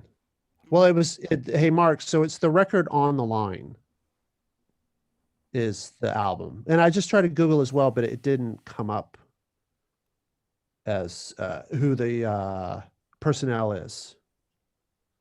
So I have to go deeper in interesting conversation to bring up between 2 engineers. It's like I just got fired from a 3-song project, and the interesting thing about this though was the client is a repeat client that I've worked with several times, and he's usually in a lot of situations either produced or self-produced, but this case he went into Jim Keltner. Thank you, sir. There you go. Back to that story. 2 or 3 days in the studio with Jim Keltner, who I know of and love and respect. Never ever recorded him before in my career, and that was the only time I ever recorded him in my career. Before he left, he walked in the control room and he said, Darrell, it's very nice to work with you. And by the way, I've never heard my drum sound so fucking good in my career. Wow. This is a man who's been doing this since the 70s. Yeah, and with some pretty fucking good engineers. But for him to say that to me That's awesome. was like, wow, okay, I guess I'm pretty good at what I do then. All right, cool. Like that was really, really him. And James Gatson said the same thing to me. That is awesome, man. Because, I mean, those two guys. Those two Come guys. on. Yeah. Come on. Yeah. Those two guys. And then Jim and I were having a conversation of my son was really little when I was working on that record. And I think he said he's got 4 or 5 kids and he has never changed a diaper in his life. Well, and my thought to that was I was like, well, because you were probably in the studio or on the fucking road, right? And he was like, pretty much.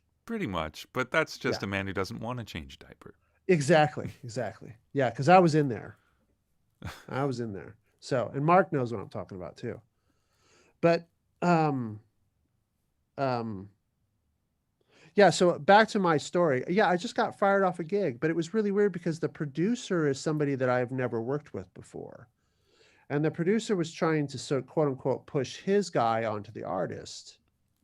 And so the artist, who is a repeat client of mine, was like, no, I have a guy and I have a great relationship. Well, so I mixed the 3 songs and he gave them to the producer, and the producer just came back and said, I fucking hate it. Take my name off of it. Wow, didn't even want to talk to you about it. Just didn't even want to talk to me about it. Hmm. Which I thought was a little like, I know I don't suck. It's a shame that we have to work with people sometimes. Yes. Yeah. But didn't want to talk to me about it, which I thought was like, yeah, you would think that the guy would just call me up and go, hey, obviously you have an amazing resume and blah, blah, blah, blah, but I just didn't think that your aesthetic was quite what I'm looking for in the production. And mind you, it's just, it's kind of like, it's R&B. It's literally just like R&B, electronic drums, synth bass, da, da, da, da. You know what I mean? It's not rocket science. Right. So, but I don't know. Yeah, I was kind of thinking about mentioning that because not to throw anybody under the bus, but at the same time, people who are listening to this said conversation will probably end up having this problem at some point in their career of like, especially getting fired off things. It's not easy pill to swallow. It's not. No. But it's also, there's no right answer to anything we do. So it's all just a matter of opinion. And sometimes the people who control the hiring and the firing don't share your opinion. Correct. Right. Fair enough. Correct. Yep.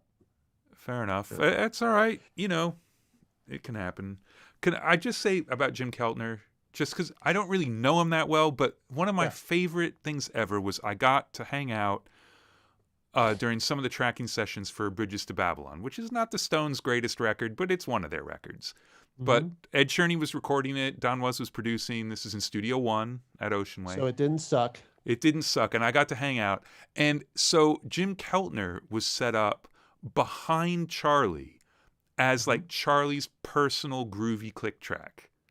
Like they'd be jamming a song, and Jim would come up with something cool, and he'd play that, and Charlie would play to that. And how awesome is that? Like, I don't want to click. I want Jim Keltner. I want Jim Keltner. And watching Keltner play drums there's like some crazy octopus. Yeah, there are a few drummers who are just unlike any. Like I think Jay Belrose is another one who's just unlike every other drummer in the world. Like, where did that come from? Like, fucking hell. Yeah, so creative and complete outliers. Yeah, it's always amazing to be like you're the first person behind the glass, so to speak, to see this kind of chaos go down. And I mean chaos in a good way. It's just like things go down. Oh, it was total chaos. You're like, what am I doing here? Well, in the Stones session, I mean, just to add to the chaos, they were cutting to 2-inch, and they're cutting to 14-inch reels at 15 ips. because because they'd play the songs for like 5 hours. So they'd still be swapping reels. But so they would have to be swapping tape machines that they're monitoring on the fly as the overlap is happening. Yeah. And Mick would just like be wandering around the studio like, oh fuck, he's at the Rhodes now. But of course their vocal mics set up all over the studio. They'd be hot patching vocal mics as people were wandering around, and Ed Cherney just sitting calmly, nothing ever went wrong, and it all sounded that was amazing. at East West? That was East Studio One, but when it was still Ocean Way. But yeah, and a lot of people don't know because they haven't had the pleasure or the of working, and it's not even a thing anymore, and you probably wouldn't even fucking think about it because of Pro Tools, but all of those rooms had switching playback. So you could be on machine A and then flip a switch and then monitor machine B like that. Just because you had to. Well, because you had to, and most studios that I worked at, if you ran out of monitor outputs, you would just swap the Elko, which just took 2 minutes or whatever, blah blah blah. But Ocean Way was just one of the first ones where I was like, oh, that's cool. Conk. Yeah. Yeah. Now you're on the other machine. Oh, okay. Nice. Because you could just do a quick bounce, lock the two machines together, do a quick bounce of the slave reel, and then bonk, click over to the slave reel, and then still rolling it. Just like a matter of 5 minutes. Yeah, just keep going. Yep, keep going. So glad we don't have to do that anymore, though. Oh, thank God. Yeah. Because now we can just go home. Exactly. Dude, seriously? Yeah. Right? Look, there was a comment on the video from part 1 where someone's like, well, how can you work 20 hours a day? And I don't think, it's actually really fucking easy because you've got at least an hour and a half in the morning checking microphones, aligning the tape machine again, cleaning the heads, blah, blah, blah. So I was, okay, here, I'll give him. So I was extremely efficient and fast at doing a setup. So we're just talking about a 5-piece band, right? Bass, drums, guitar, 2 guitars, a singer, and maybe a piano or keyboard stick, a couple DIs, right? Well, that right there would take me 2 hours to do.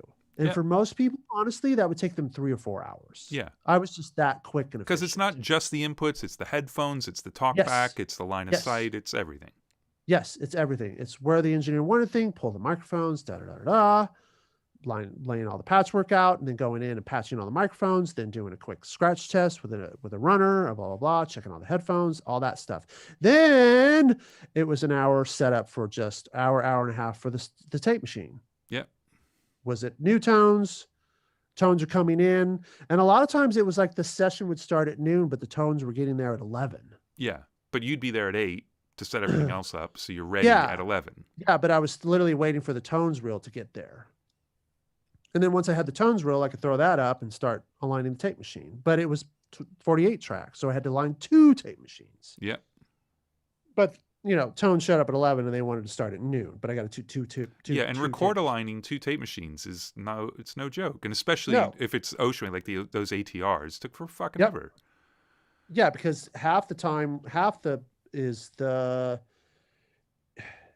had this weird overbias circuit. You'd have to take the overbias circuit out, then align the bias, then go back in and put the overbias circuit back in times 24.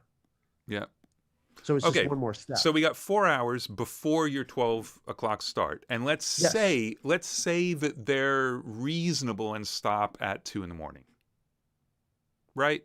Noon. But even if the downbeat was legitimately at noon, like everybody starts rolling in at 11:30, I'm lining a tape machine. The engineer would start showing up at 11 and they go, hey, Darrell, nice to meet you. Hey, oh, I see you're aligning. Yeah, I'm aligning. I'm just going to go out and move mics. Go for it. Have fun. And so the engineer's out there. I like my snare mic here, da-da-da-da-da-da, blah, blah, blah. And then legitimately you start probably getting sounds at 1.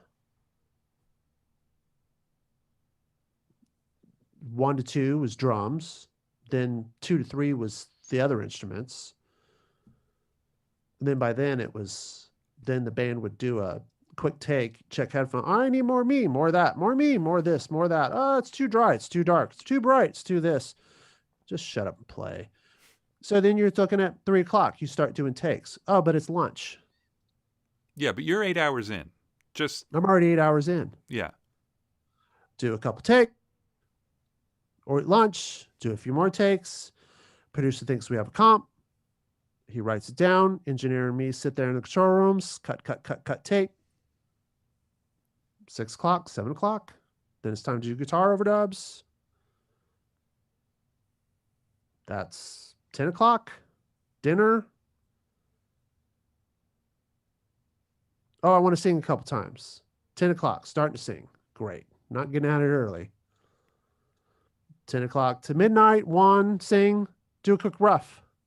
1 to 2, make CDs, make cassettes, whatever it was. Everybody walks, producer and engineer walk out of the room because they're going to other studio to do sing and overdubs that's way, way less expensive than Ocean Way. Start to break down. Yeah. 2 a.m. Finally pack it all up. 3, walking out the studio, 3:30.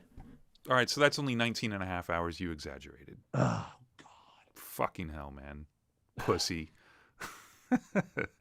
Yeah. No, but then I'd have to be back at, And you have to be back at 8 for the next day for something else. I mean, it is yeah, but easy. generally in that situation, I was already setting up for the next gig. Yeah. But well, unless exactly. I was going to, which happened all the time. I was leaving Ocean Way to go start something at Record One. Yeah. Yeah. I mean, it wasn't every day and it wasn't 7 days a week, but it very often you're driving home in morning rush hour. Oh, yeah. Yeah. Yeah. And you had to be back the next day. It makes me feel ill just remembering it. And I think, from what you were just talking about, obviously tracking dates, you still have to set up all the stuff that you have to set up. But taking tape out of the equation has gotten you 4 hours more sleep a night. Easy. Yeah, because the rewind time, changing reels, making slaves. The fact, not having to safety stuff, not having to dump stuff in, not having to make CDs I run a in backup real time constantly. or run DATs or all that bullshit. Oh my God, DATs. Yeah. The worst was either the inception of the CD player where you'd have to burn it all in real time, or the inception of the DAT player or the cassette or whatever the fuck the artist wanted to whatever medium they wanted to walk out with. And of course the request always came at 2 in the fucking morning. Yeah. And the singer would walk in first.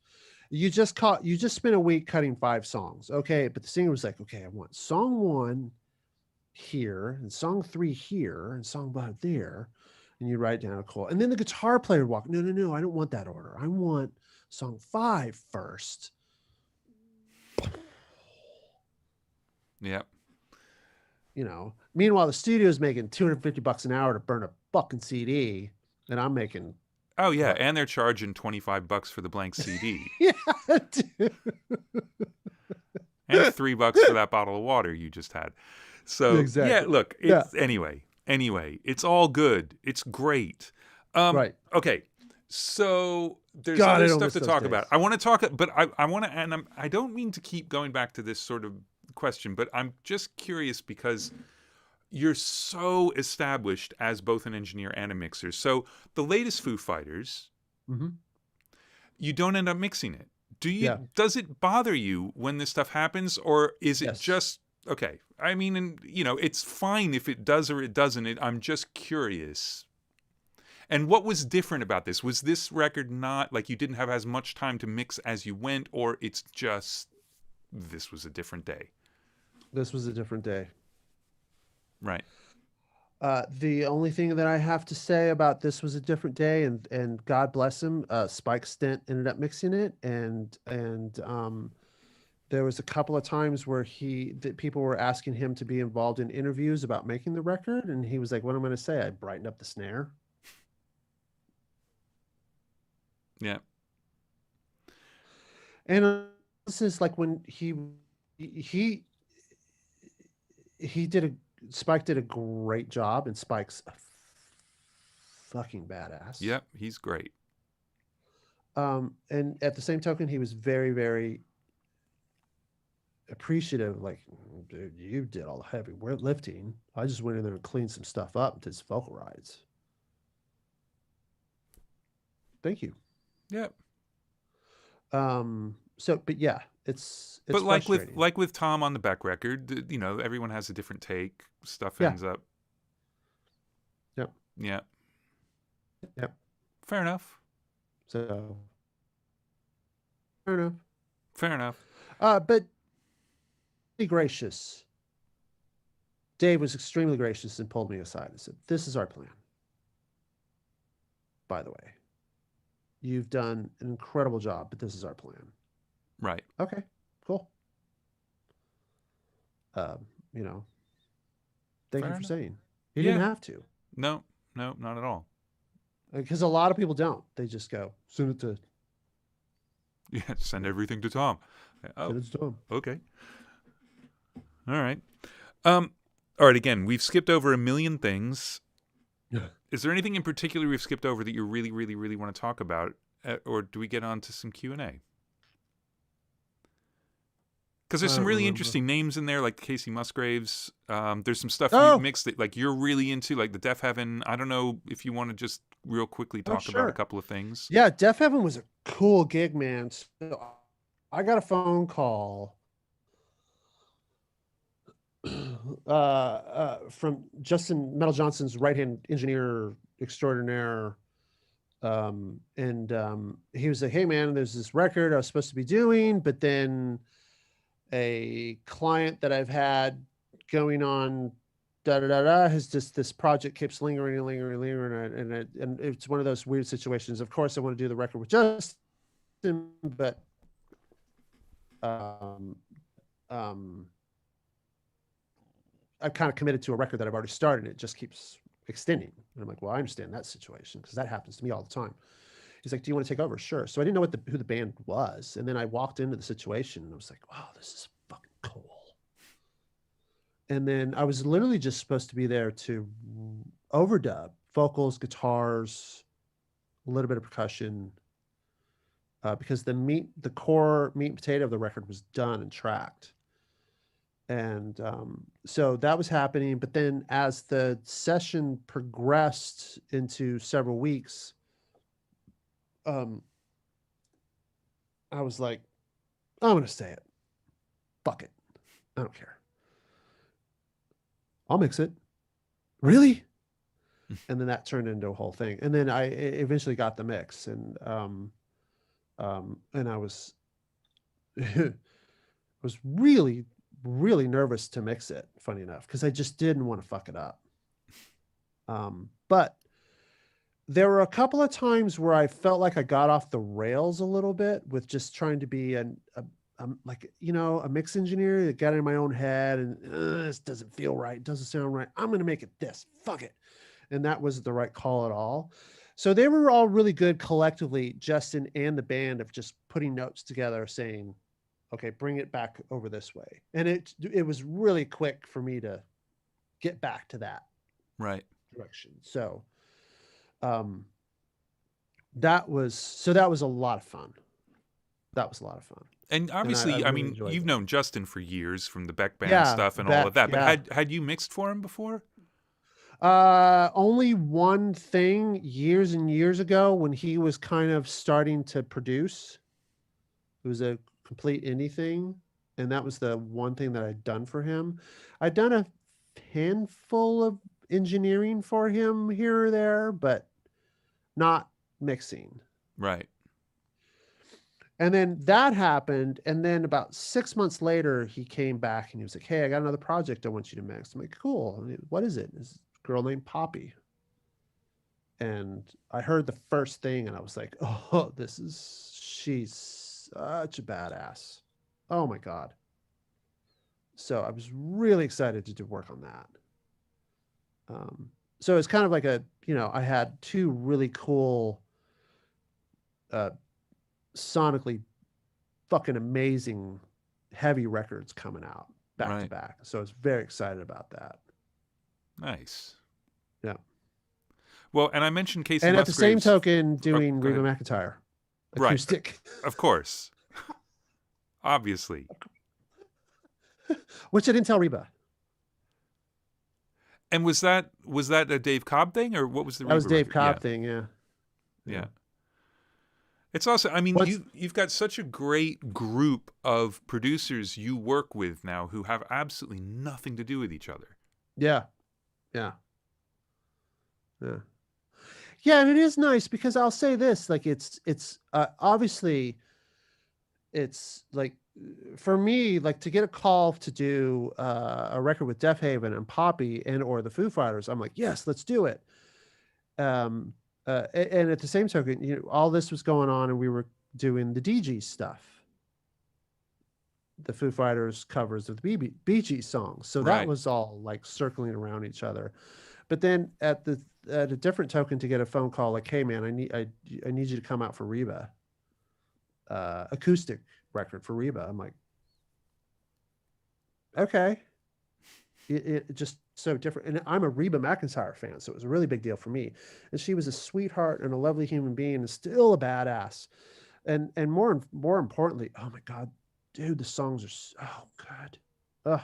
So it's just an honor to be recording these songs in that format of just like the stripped down, really intimate settings. And once again, a lot of feedback from that record about how great it sounded. Right. And I'm really proud of that one as well. So it's really funny for me just to be like Poppy and Reba.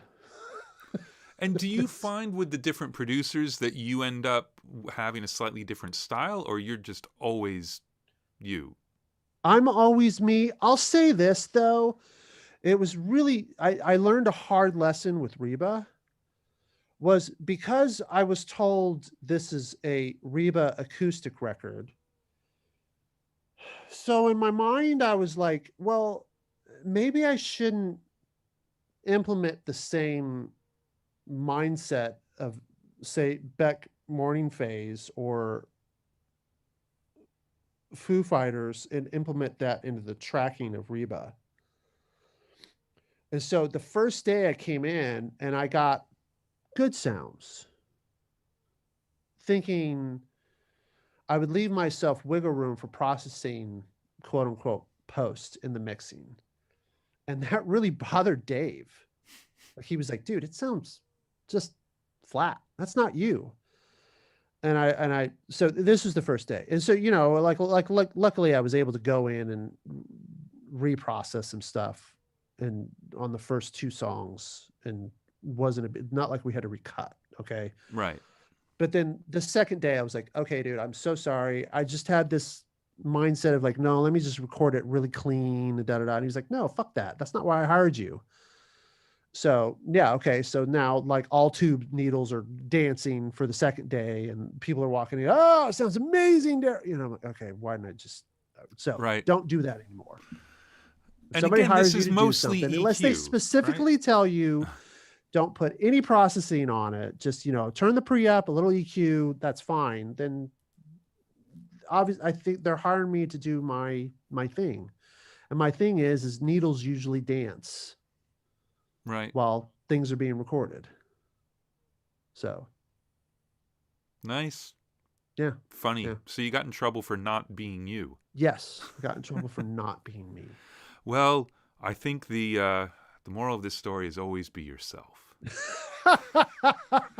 But I think the moral of the story is for listeners is out there is if you have the capability of, you know, going into a studio that has really cool gear, man, turn the shit on. Use it. Yeah. Because it's fun, one, and it sounds good. It really does. Yeah. Yeah, even if you're just lightly, you know, it's still doing. Yeah. And look, I'm a huge proponent of digital. I think it's fucking awesome. I would never want to mix on an analog desk again. I just wouldn't. Right. But when it comes out of the microphone, it's still a voltage. And the more shit you can do to it while it's still a voltage, the better. Mm-hmm. Once it's in there, fine. It's in there. You can do anything you want in the box and it's going to sound amazing. But while it's out there, if there's gear there, just use it. It's a totally different thing. And I remember, Andrew, I'm going to say this right now in front of the live studio audience, because I was working with Brian Bell on his solo shit. Mm-hmm. and you guys were cutting a Weezer record. Which one? I don't know. It was the red one, I think. Okay. Which was at Shangri-La, correct? Well, some of it was at Shangri-La, and some of it was fucking awesome, was at the Civic Center, the Malibu Civic Center.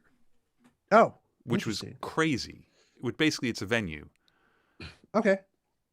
But I was working on his solo record, which, funny enough, 2 of the songs I was working on his solo record finally made it onto a Weezer record. Right. After that.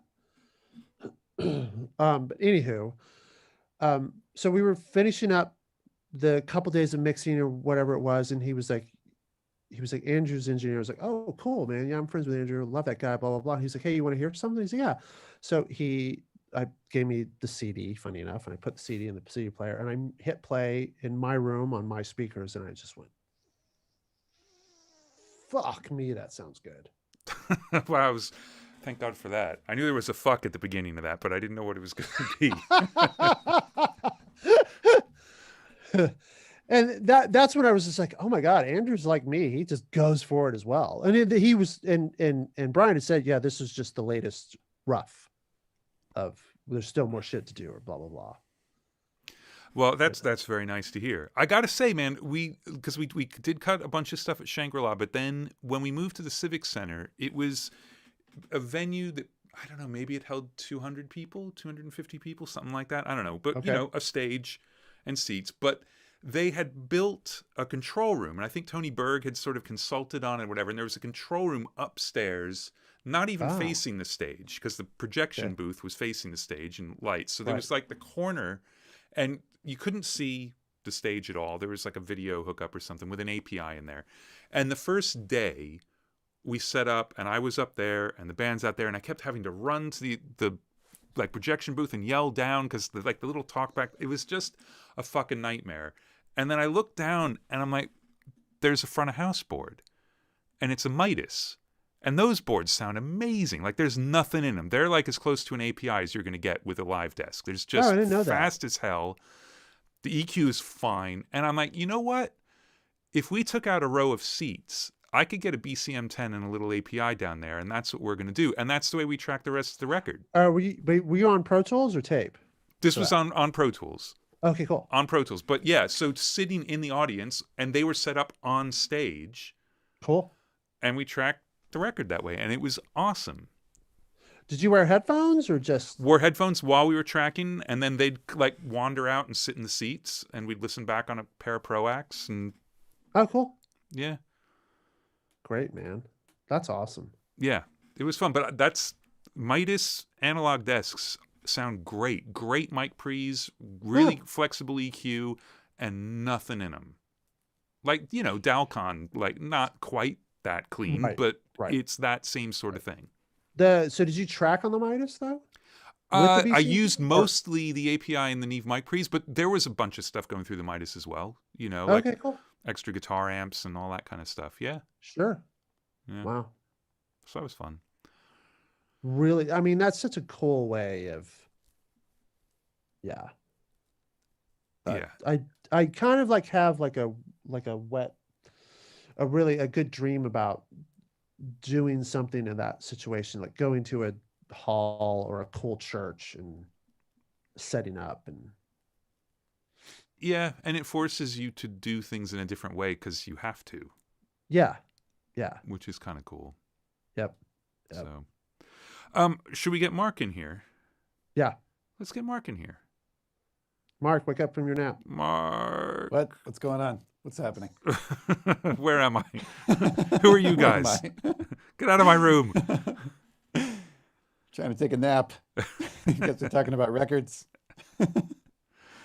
Awesome. I had a thought over the weekend, knowing that this was coming up. I was driving. I live here in Columbus, Ohio, and we have one of the longest running independent radio stations. And I believe it was 4 songs happened on my drive that was probably an hour long that one of you guys had done. Really? Yeah. I heard the new Poppy and a bunch of other stuff. So Wow. It's so funny because the worst part about living in LA is I don't hear stuff I work on the Really? radio. It Yeah. doesn't. LA is its own entity of radio airplay. Yeah. It's really like so odd. But Yeah. We have a really good rock station here, so I get to hear some. Wow. yeah, because the Midwest is just like Yeah. It's all, rainy and stuff here, so we get into the rock. All right. On to the Q&A. Our first question is from Glenn, and this is our most upvoted question. Glenn says, I'm curious about the big fat snare sounds on Beck records. It reminds me of a certain late 70s sound, but even more over the top. Are they recorded with fabric on the drum and or tape, etc., or is it just a combination of EQ, effects, and possibly samples? yes. Next question. No, There we go. it's All actually of the there's above. generally funny enough. There's generally no samples, but yet funny enough though, it is usually a 70s drum. For purposes of NDAs, I won't say which model, but you can figure it out. But at the same time, yeah, it can be a combination of sometimes the drum is just tuned perfectly and it doesn't need it. But at the same token, there is the T-towel aspect of you take a piece of gaff tape and if the drum is this, you just sort of lay it across the edge of the drum, and that really, really dampens it without muting it. And that's a big part of the tone as well. But it is also a 57 top and bottom going through an ass load of EQ.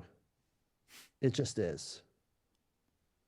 Yeah. As well. I think one thing we've learned here, and it's, I want to make sure that people actually understand it, that a lot of your processing is EQ. Mm-hmm. And it's not magic EQ, it's EQ. And people are afraid same to stuff EQ. you have, it's just a lot of it. Yeah, but look, it's like the Chris Lord Algae when he's mixing his parallel EQ on the snare, because basically plus 15 is not enough. Mm-hmm. It may not be I enough, agree and with them. people get really scared when they see the way the knobs are set. Like, oh well, I'm not supposed to do that. Like, but maybe you were 20 dB shy at that frequency, then you need 20. Just do what you do. So everyone should go out and EQ the fuck out of some things. Yeah, and I think through the conversation too, Andrew, is, and I get it, man. I had that same mindset at one point in time. There's something really scary, I don't know why, about this whole like committal thing as far as, obviously it's changed a little bit with Pro Tools because everything's a little bit more post-E, right? So you can change it back if you made a mistake. But there was this big thing about, well, I don't know, I shouldn't put the API EQ at 10 kilohertz, 10K on a shelf and do 9 dB. I just shouldn't do that. And then God forbid if I go to 12 dB. And then put it through a Pultec. And then put it through a Pultec. But I will say, like, the one thing I learned from Nigel is he was so aggressive with that stuff. And then sometimes it would, quote unquote, bite him in the ass. And he was just like, well, I guess I made it too bright. Oh, well, should we get a cup of tea? Yeah, because look, unless you're distorting it a lot, EQ is something you can undo. Yes. It's addition and subtraction. It's not dynamics processing, which you can't undo. So I think that the fans should keep that in mind of like, crank it up. Yeah. Don't be afraid. Use the... Yeah, and one of the things about doing it on the way in before you go through an A to D is that it's fixed point architecture. It's analog electronics. Like it will take care of itself for you. It'll be really obvious if you're distorting it. You don't get into the thing where if you add 30 dB of EQ in the Pro Tools mixer, you can get yourself into trouble if you don't understand how it all works in there. Whereas in the analog domain, it's either distorted to shit or it isn't. Right.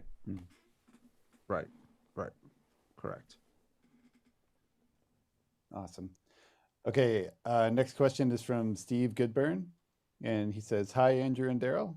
I was wondering, when you're recording Tom York's vocals, are they full take straight through, or are any of them comped to Pro Tools? Thanks. Oh, so sorry, hard question to answer, but the answer is yes in both situations. Some vocals, it was too long ago, so I can't remember, but there are some situations where what you're hearing on the record is Tom's quote unquote live scratch vocal. And then there's some instances where he was singing in the control room and overdubbed but then comped himself. So, and I can't remember which, who, what, when, where, how, why, but. And in a lot of the videos you see of him recording, especially like the From the Basement stuff, it's always RE20s and things. But were a lot of his vocals, even if they're overdubbing, still RE20? Sometimes they're in RE20, but in like a couple of situations where he was doing live stuff, it was on a 47. So it's just varies. Just whatever. Tom, Dave Grohl, Joni Mitchell, Priscilla on. It doesn't fucking matter what they sing on. It just doesn't matter. I love that exact list too. That's 47, like... sure. At 57, sure. Hey, you got a cup with this piece of string I can wire up to a Mackie preamp? Sure. It just doesn't matter. And they're freaks of nature. Yeah. Even though I haven't recorded Chris Stapleton, same thing. Doesn't matter. Just get sure. something in front of them. Just put it in front of they're singing. Here, quick. Just capture it. Yeah. So. Awesome. Okay. Next question is from Marcos Gomes, and Marcos asks, hello, I've found one brand that works for me for monitors and headphones, and I can work quiet with really quick and good results. Sure. I've received great reviews, but a lot judge me because of the speaker brand and the 4-inch driver size. How can I deal with this? Don't tell them. Just don't fucking tell them. Yeah. Because who cares? If everyone likes the mixes, don't tell them. And man, if he's saying that like the artists really dig it, but that other engineers are giving him shit, just find some new friends, man. Like, true. That's nuts. Yeah, like I don't know. Like my speaker of choice is either my Acoustic Energies or Focals lately. I know a lot of my friends are using ATCs, which I do not care for. It doesn't work for my head sculpture. I don't know why. But what I hear them working is like, oh, fucking mix sounds amazing. Yeah. So look at Bob Clearmountain mixes on NS10s, and those are some of the shittiest speakers ever made. The worst speaker ever made. Mm-hmm. And then him and Chris Lord Alge, that's what they use. So the first half of your question is the only part that's important, is that you can work quickly and everybody likes what you do. Yeah. You're golden. Just stop right there. Do not change what you're doing. Yeah. Agreed. Sorry, didn't mean to take over on that one. But have you interviewed Claire Mountain yet? Yes. I have to watch that. 2 parts, baby. Of course it is. That's like a fucking month long. Yeah, I wish he's too busy. But yeah, it was great. It's great. So just an add-on to that question, he says in the chat, I have to put a picture on Sound Better for it with the smiley face. Well, just have a picture of yourself. You don't have to have a picture of your speakers. Like, yeah. I mean, look, the picture I send to everybody for everything is me in front of a tractor. Like, you know. With the shotgun headphones, though, right? Yeah. Mm-hmm. Though, can I just do a little shout out here? Okay. Sure. So I'm using these tractors, and they're fucking loud, and you got to use ear protection. So normally, foam earplugs, and then the shotgun ones. Double. Over the top. Absolutely. Damn.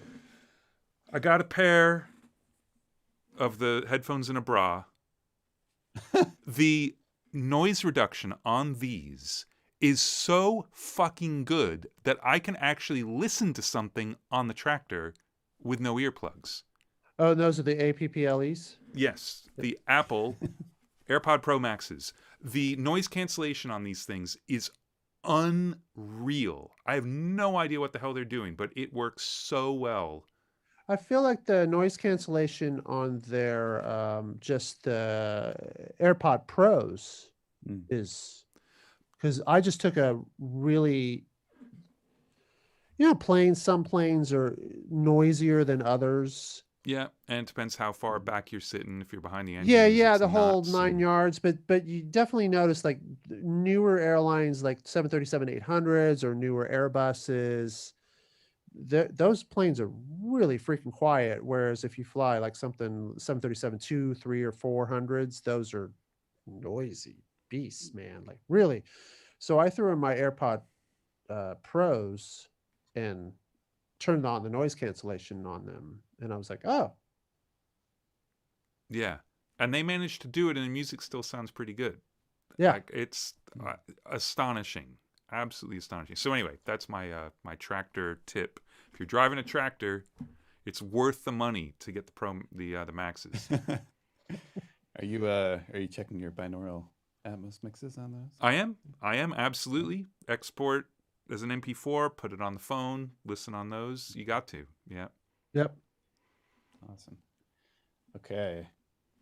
And on to our next question from Seven is the username. And they say, as a songwriter, how do you make yourself amenable to suggestions and directions from producers without becoming overly protective of what you believe to be right?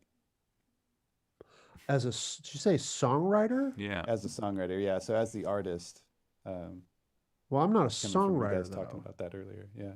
Well, my- I think it's we're talking about how a producer sort of has to dance around it sometimes and understand when a songwriter is open to things and when they're not. I think that it just comes down to, in my experience, it comes down to the confidence of the songwriter. Successful Correct. songwriters love getting input. Yes. Absolutely love it. Mm. People who aren't sure about their songs fucking hate it because it's like every mix note is saying you fucked up. Yeah. And also, your soul is ugly and you're a horrible person. Yes. Which in my case is true. It's a little bit. It's sometimes, to me, it feels a little almost black and white. Let's just say, if an artist comes to you as a producer and they like, I want to work with you, I got to work with you, I have to work with you, and then you start suggesting points about, lyrically that's just a little me, and then they get really uppity and defensive about it, and then it comes this huge rift between the two of you, then maybe that fit just isn't worth pursuing any longer, and judging that as a case-by-case basis of like, yeah, maybe we shouldn't work together. I've learned that a lot of people, some people kind of like try to go all in with an artist or band or whatever it is in production and try to secure a whole deal. And other people that I know and love and respect just kind of say, well, let's just do a song or two to make sure it's kind of like a nice fit on both sides, rather than saving the aggravation of just like us hating each other in the long run because we've signed contracts and this has to work and that whole thing. There's something to be said about that, which I kind of try to adhere to as well. Funny. Produce a band. Sorry, you froze up for a second. Oh, there. sorry. I got a phone call like 2 weeks ago. I don't know if it's going to happen or not, but they wanted me to produce, and I was literally like making sure like that's what you want, not me to like engineer. No, we want you to produce. Okay, and same thing. I said, well, let's go in with the intention of, if you want to move forward, let's just do a song or two first to see, and we'll see. I think another big aspect of it is, first of all, you have to be open to it if you're a songwriter and you're going to work with a producer. Like, that's part of the gig. Unless you tell them up front, don't touch my songs. And there are bands that do that. Who are you to tell us about the songs? That's fine. But obviously, like with all art, there is no right answer. It is only opinions. Yep. And the one thing on both sides that I think the thing that can make it really go south fast is when people express opinions as if they were facts. Instead of saying, I wonder if we could find something in the chorus because there's something bugging me, is very different than saying the chorus isn't good enough. You're saying the same thing, but it's like, look, the chorus isn't good enough to me. And Right. if everybody in the world agrees with me, then that sort of turns it into a fact, but it's just a collective opinion, and that's what producing is. But yeah, Produces really psychology. absolutely.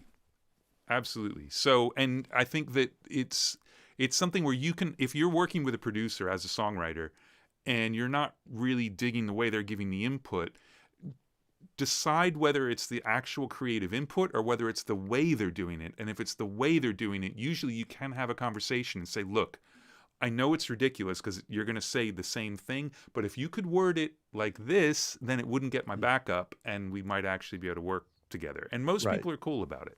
Right. I Agreed. think that was a top 10 moment of the show for me. That was a great explanation. Good job. All right. Next.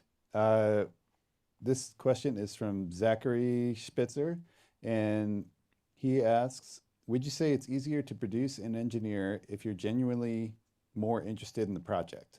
Fuck Like yeah. if a band you listen to is if a band you listen to is easier to track, mix, and produce than one that's just a gig, with quotes, or does it always feel like an unreasonable amount of work compared to just engineering? I'll just into the project, then it doesn't feel like work. There may be times where you're like, oh crap, I really don't want to do this because it's going to be this and this amount of hours, blah, blah, blah. But that's just called life. But I mean, for the most part, like when I'm involved in a project and I really want to be there, it's amazing. It's usually amazing. And then sometimes there's a little bit of drama here and there, and it is what it is. And that's just people's emotions getting in the better of them and the artistic flow and blah, blah, blah. But yeah, when you're working on something that's just a gig, that's hard to,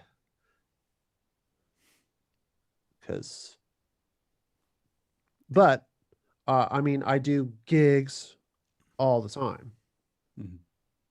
because I need to feed my family. So it is what it is. Yeah. Look, it's And it's work. yeah, It's like any it's job. work. Yeah. It's like Yeah, it's any just work. job. Yeah. It's just hard when the work is like those are the pain in the ass clients. Mhm. That's when it's like, Yeah, it's usually more about the people than the music as to whether or correct. not it's just a gig.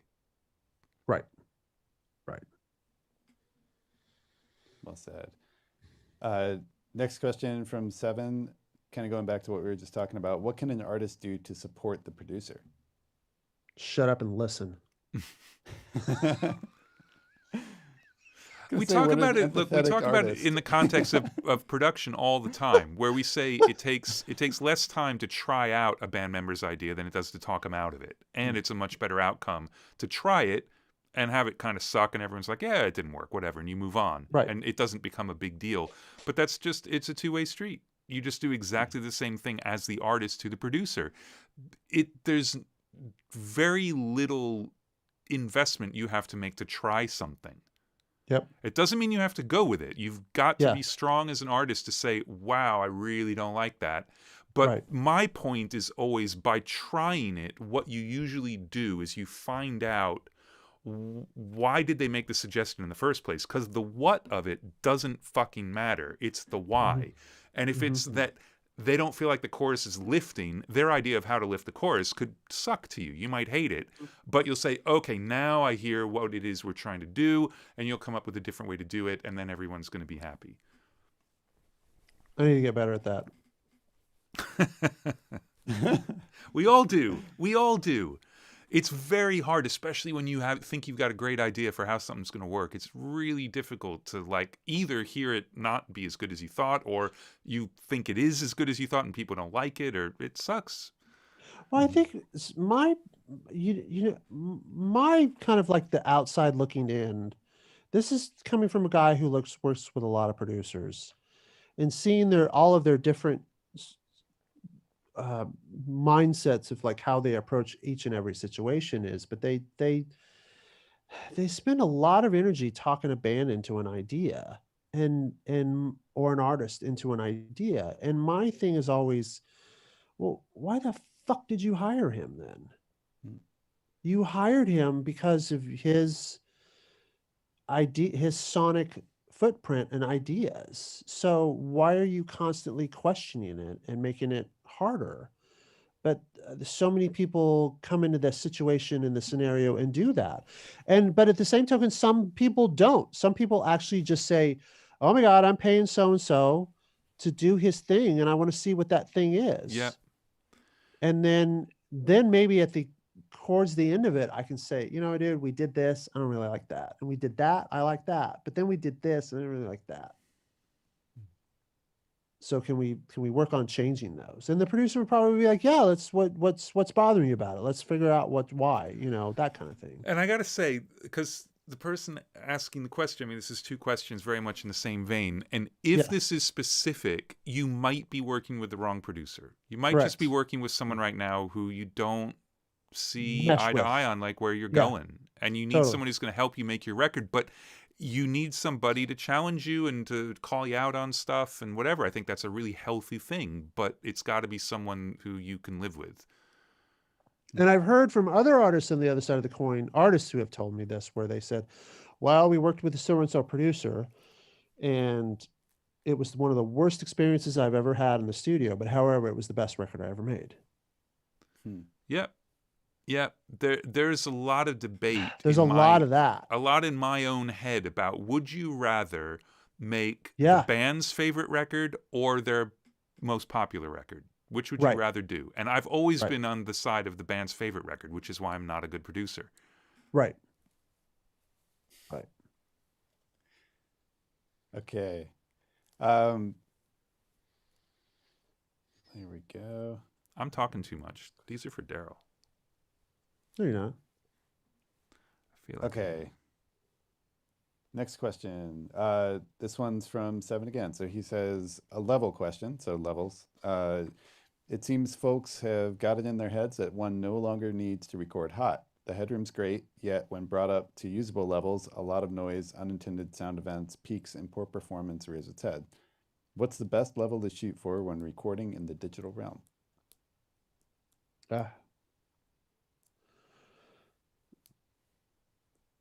Andrew. Loud.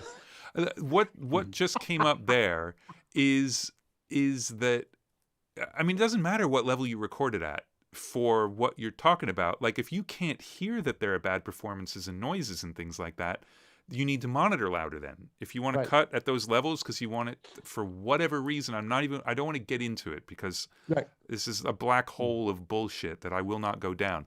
But if you can't hear that you're capturing things you shouldn't in terms of noise and bad performances and dogs barking next door, then you're not listening to what you're recording, no matter what level you're recording. Well, but Andrew, that could be a case of 2 points, because I really, really feel like a lot of people, you know, they have amazing monitors, whatever that may be, Focal, Genelex, There's so many things that are out there that are on the market that sound great in a lot of situations and are very affordable, very affordable. Yeah. However, their room is not treated. Yep. So what they are really hearing, legitimately hearing, is phase cancellation, echoes, a big boost at 250 hertz, where it's just like, and I think that's the theory of where people, you know, where like what exactly, thank you, Andrew, which is really like your point of like, how are you monitoring is a big, big question that you should be scratching your head. If you did a quick mix right now, no headphones, of something you recorded and took it out to your car and played it back, would it sound similar or would it sound way out to lunch? That's a big thing. And then obviously too, the headphones thing, correct. But I think the problem with one thing about that is I'll be in rooms where I'm mixing or monitoring and I think it sounds, I'm like the baddest engineer ever. And I put oh my God. Wait, something's not. And then I start playing with my head and I trick my head. But as soon as I take it out to my car, I realize like, no, I wasn't messing with my head. The bass is too loud, too quiet, whatever it is. So that's one aspect. Back to your question about recording level, as hot as you can or as hot as you feel comfortable with. I will say this, the more I've aspired on as an engineer, I used to try to just get that fucking meter right up to that red point all the time. I've backed off a little bit on that. I realized like sometimes it's just a little bit too hard to kind of to give yourself a few dB of headroom in case the drummer does a crazy snare thwack thing. So I give myself more headroom and space in that aspect. But I will say that one of the biggest things I learned from Jack Joseph Puig is he said, because I had a conversation with him about Pro Tools or digital operating level, which in most people's cases, it's fixed. In the studio world, we have the choice of debating -14, 16, 18, -20. And I always used to like to record at -14 because I didn't have to run my preamps that hot. And Jack countered that with me one day. And he was like, well, you should be running your preamps hot. You should get that gain and drive them. And I was like, fuck, he's right. So I don't make a big deal out of it. And I like to kind of an extra click or two. I'm not distorting. No, but that's like the Glyn Johns acoustic guitar sound was you go up until it's distorting and then one click back. That's yeah. It's, and there's harmonic distortion. You are getting harmonic distortion, and that's what sounds good about it to you. Correct. So to answer his question, so yeah, I know Andrew is as well. I just run my preamps as hot as I can. And also, I love the sound of the soft limit on the HDIOs and on the 192s before them. Like, I think that soft limit actually sounds really good. So I'd use it on transient stuff. Actually push the input and, you know, it's just another dynamics processor. So, yeah. Why not? Yeah.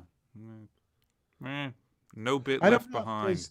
Just a rabbit hole, but does like the Apollo, like an Apollo, do they have the same?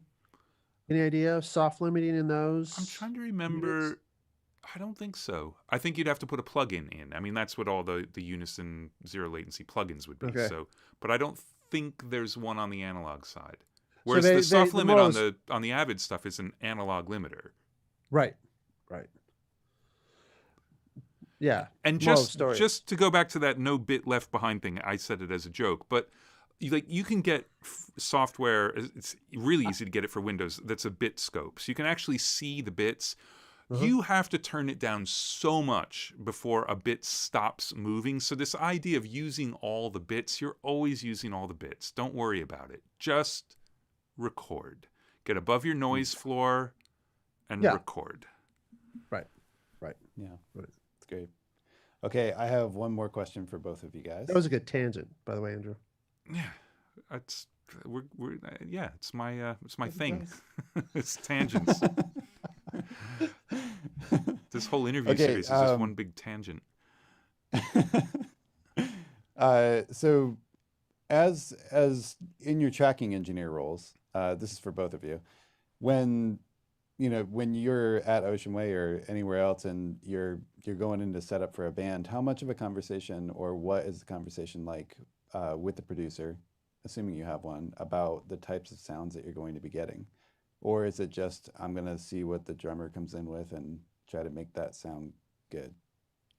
Well, if I may, Andrew, that comes into play. If the conversation happened with the producer about what we're going for, it does come down to a lot of play of like what drums we're setting up, first of all, and where we're setting them up in the room. Which I made a comment before about how we did Foo Fighters, the Concrete and Gold, where there was 3 different kits going on. So it's like number one, is it a dead sound or a live or a roomy sound? Okay, number 2, is it kind of more classic rock, or is it a more of a modern rock thing? Okay, cool. Snare, is it cranked up to hell, or is it big and open? There's cymbals, same thing, bright and splashy, or kind of dark and mellow contained. Do you want the rooms to sound bright and airy, or do you want them to sound more low end, where there's pushing more low end air, kind of like a Zeppelin thing? When I think of Zeppelin, I'm always hearing more of the kick drum in the room than I am anything else, which to me is how I try to record personally. So there's like 6 conversations to have right there, just about the drums themselves And then there's more conversations to have about the mics on top of that Mhm. to start Do you with. usually have those conversations I before? do. Yeah, Yeah. I do. I do. But at the same token, I'm a spoiled brat in the sense of engineering. When I'm recording things for clients, they're calling either the Joey Warrenkers or they're calling Victor and Drizzo, who immediately roll into the gig with 2 or 3 kits of kind of similar of that nature, and it can be swapped out really quickly. I'm just telling them them or their drum tech where to place the drums, where that conversation has been said. No, no, no, the drums are dead. They're in a booth. Okay, cool. No, no, the drums are live. They're in the room. Okay, well, the drums go here. That scenario. So, and sometimes a lot of cases where we've gotten into more and more where I ask the drummers to bring 2 kits. I put one in the booth and one in the live room, and where we're kind of case by case basis jumping between the 2 kits for each song to figure out what fits the best. So that happens too. Yeah, and those conversations mean nothing if they're not going to help you out by getting the right drums and being in the right room with the right microphones. Like, you can't show up with a total piece of shit kit and say, yeah, but we're going to do when the levee breaks. It's not going to happen. No. And when the levee breaks, there's only a couple of microphones, but it's John Bonham on an amazing sounding kit in a gigantic hallway. Yeah. And and then last but not least, it's what aesthetic you think sounds good with a certain particular drum kit and drummer in a room or in a booth is not going to sound the same aesthetic as what the audience is going to hear once you put a bunch of microphones on it. Yeah. So then you have to start asking it, well, is it the right kit? Is it the right tuning of the kit? Should we swap the kick out? Is the snare tuned too high? Should we go lower? Like, there's all these factors that come into play all of a sudden too. Yeah. And I really feel like that's what people, I think number one, drummers really don't get. I think we need to start a school of how to tune your drums for studio, and we make a lot of fucking money, Andrew. Yeah. People think the bigger the kick drum, the more low end you're going to get, and that's not true if you can't back the mic up 20 feet. But at the same token, I've seen so many drummers where I come in and like, dude, that snare, it's so ringing, and they're like whacking it. I'm like, I don't hear any ring. I'm like, come on. I'm like, okay, well then I'll sit here, and you go in the control room. I'm gonna whack your drum once. Oh my God, I don't hear that in the room. That's what I was trying to tell you. Of course you don't hear that in the room. It's being completely masked by the gymnasium we're recording in right now. Yeah, and then they look at you like it's your fault, like you made their snare ring. And like, dude, no. I just put a mic on it, bro, and cranked up the EQ to 20 dB. Yeah. Yeah, I think it's great when there is a vision. It's really great. Mark? Had a really narrow cue. Yeah. For the ping. That's all right. Self-oscillation's fine. I think it's great when there's a really defined vision of where you want to go with stuff, but then that vision takes work to achieve, and it's not enough just to say to the engineer, like, let's make this sound like Zeppelin. Like, well, help me out, and then let's all make this sound like Zeppelin, even though that's not going to happen. Yeah. Hey guys, hold on a second. Yeah. Time. Making records is hard. It is hard. Absolutely. Okay, one more question. And then I gotta go work. Okay, one more. The guy's got to work. This one is from Mooble. Mooble would like to know your thoughts on Hendrix in general. Hendrix? His favorite records.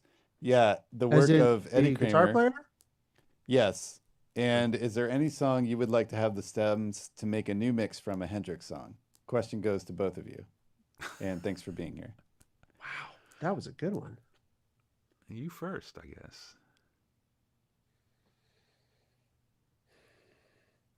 I've always liked. I'm not the biggest Hendrix fan. That doesn't mean that I do. First of all, guitar player and songwriter. Like, holy shit, really respect the hell out of him. But just not my cup of everyday tea listening. I don't know when the last time I listened to a Jimi Hendrix song was. I really can't say it, but I would say that sure, give me the Maltese for Foxy Lady. Let's go. Let's see what happens. I'll do it. His band they were motherfuckers though. Yeah. Good God. Yeah, all versions of his bands. Yeah. Yeah. So good. Holy.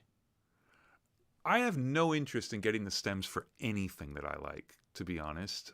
I just, like, why would I want to fuck that up? Yeah. But that's just me. Like, I mean, there have been stems floating around for so many things that I love, and I've never been tempted to even download them. Like, I just don't, it just wouldn't be as good as the thing I already know. Well, somebody just had their phone and they're like, let's call Andrew and see if he wants to do an Atmos mix of this Hendrix thing. I do. Absolutely. If it's to work, then yes. Sure. No question. But just to mess around with it, like, no, it would be depressing for me. But yeah, I got to hear when we were doing Barry. Barry has a long-term engineer merchant who's an amazing, incredible human being. Who I was at University of Miami with 30 years ago. Yeah, I know John really well. So John's been the Bee Gees' long-term engineer since school, basically. Yeah, so many years, and so of course he had the Bee Gees catalog with him on a fucking pocket drive, and he opened up some shit. We heard it, and I was just like, that was cool. That was rad. Yeah. So I'm going to go obscure for a Hendrix track just to mention, not because I want to do anything with it, but I can't remember what it's on an album I only had on cassette, and like there are all these weird compilation things and whatever, and I'm not sure where this song came from, but it's called Three Little Bears, and it's great. And I think one of the things I love about it is you get his sense of humor in it. It's like the same thing where I love, is it on Maggie's Farm with the false start and Dylan starts laughing, and it's like there's something so humanizing about that moment that it just makes you love them even more. And Three Little Bears is like that for me for Hendrix. Wow, cool, awesome. Somebody call Andrew and have him do an Atmos mix of it. Well, Eddie's gonna do that, man. Why would I do that? That's Eddie fucking Kramer, Tag team it. All right. Okay, one more question. Do you guys, where do you sort a Capricorn console? What? This came up when you guys were talking about Neves and SSLs and the punch and Capricorn? going from room to room. Yeah. Capricorn's one of their digital Somebody was ones, wondering right? how you feel about Capricorn. Is it is the whole digital one? I think I so. think it's a Neve Capricorn. Never right? used one. Yeah. Never used one. There it is. I've used the newer, I believe it's called the Genesis. Mm-hmm. Yeah. Which was really, I liked the sound of it. I really did. And I enjoyed the sort of workflow of it. I thought it was really smart and cool. But generally, if we say Neve, we're talking 80 series Neve. Mm-hmm. Anything past 1984 or 5, it's not the same stuff. Basically, when we push the EQ in, the sound should go away for a minute, and we have to. Yeah. Yeah. Ah, there it is. Yeah. Awesome. So, all right. There we have it. Darrell. Like the Neve. Fucking awesome. Thanks, guys. Thanks you so much. This Yeah. has been really, really good. And we were supposed to have Manny back for part 3 next week, but he's going to be traveling, so he can't make it. Well, I don't know if he's traveling. He can't make it. So hoping to get him for the week after. Mark and I are trying to cook up a little plan for next week. I have no idea what's going to happen. It's possible we'll take the week off. I don't know. Whatever. But hopefully we'll be back Monday and do something. Right. Stay tuned. Yeah, you guys will get an email if we're doing something. So. All right. So I'm gonna do the thanks for watching mute thing, like right now. Well, wait. Bye.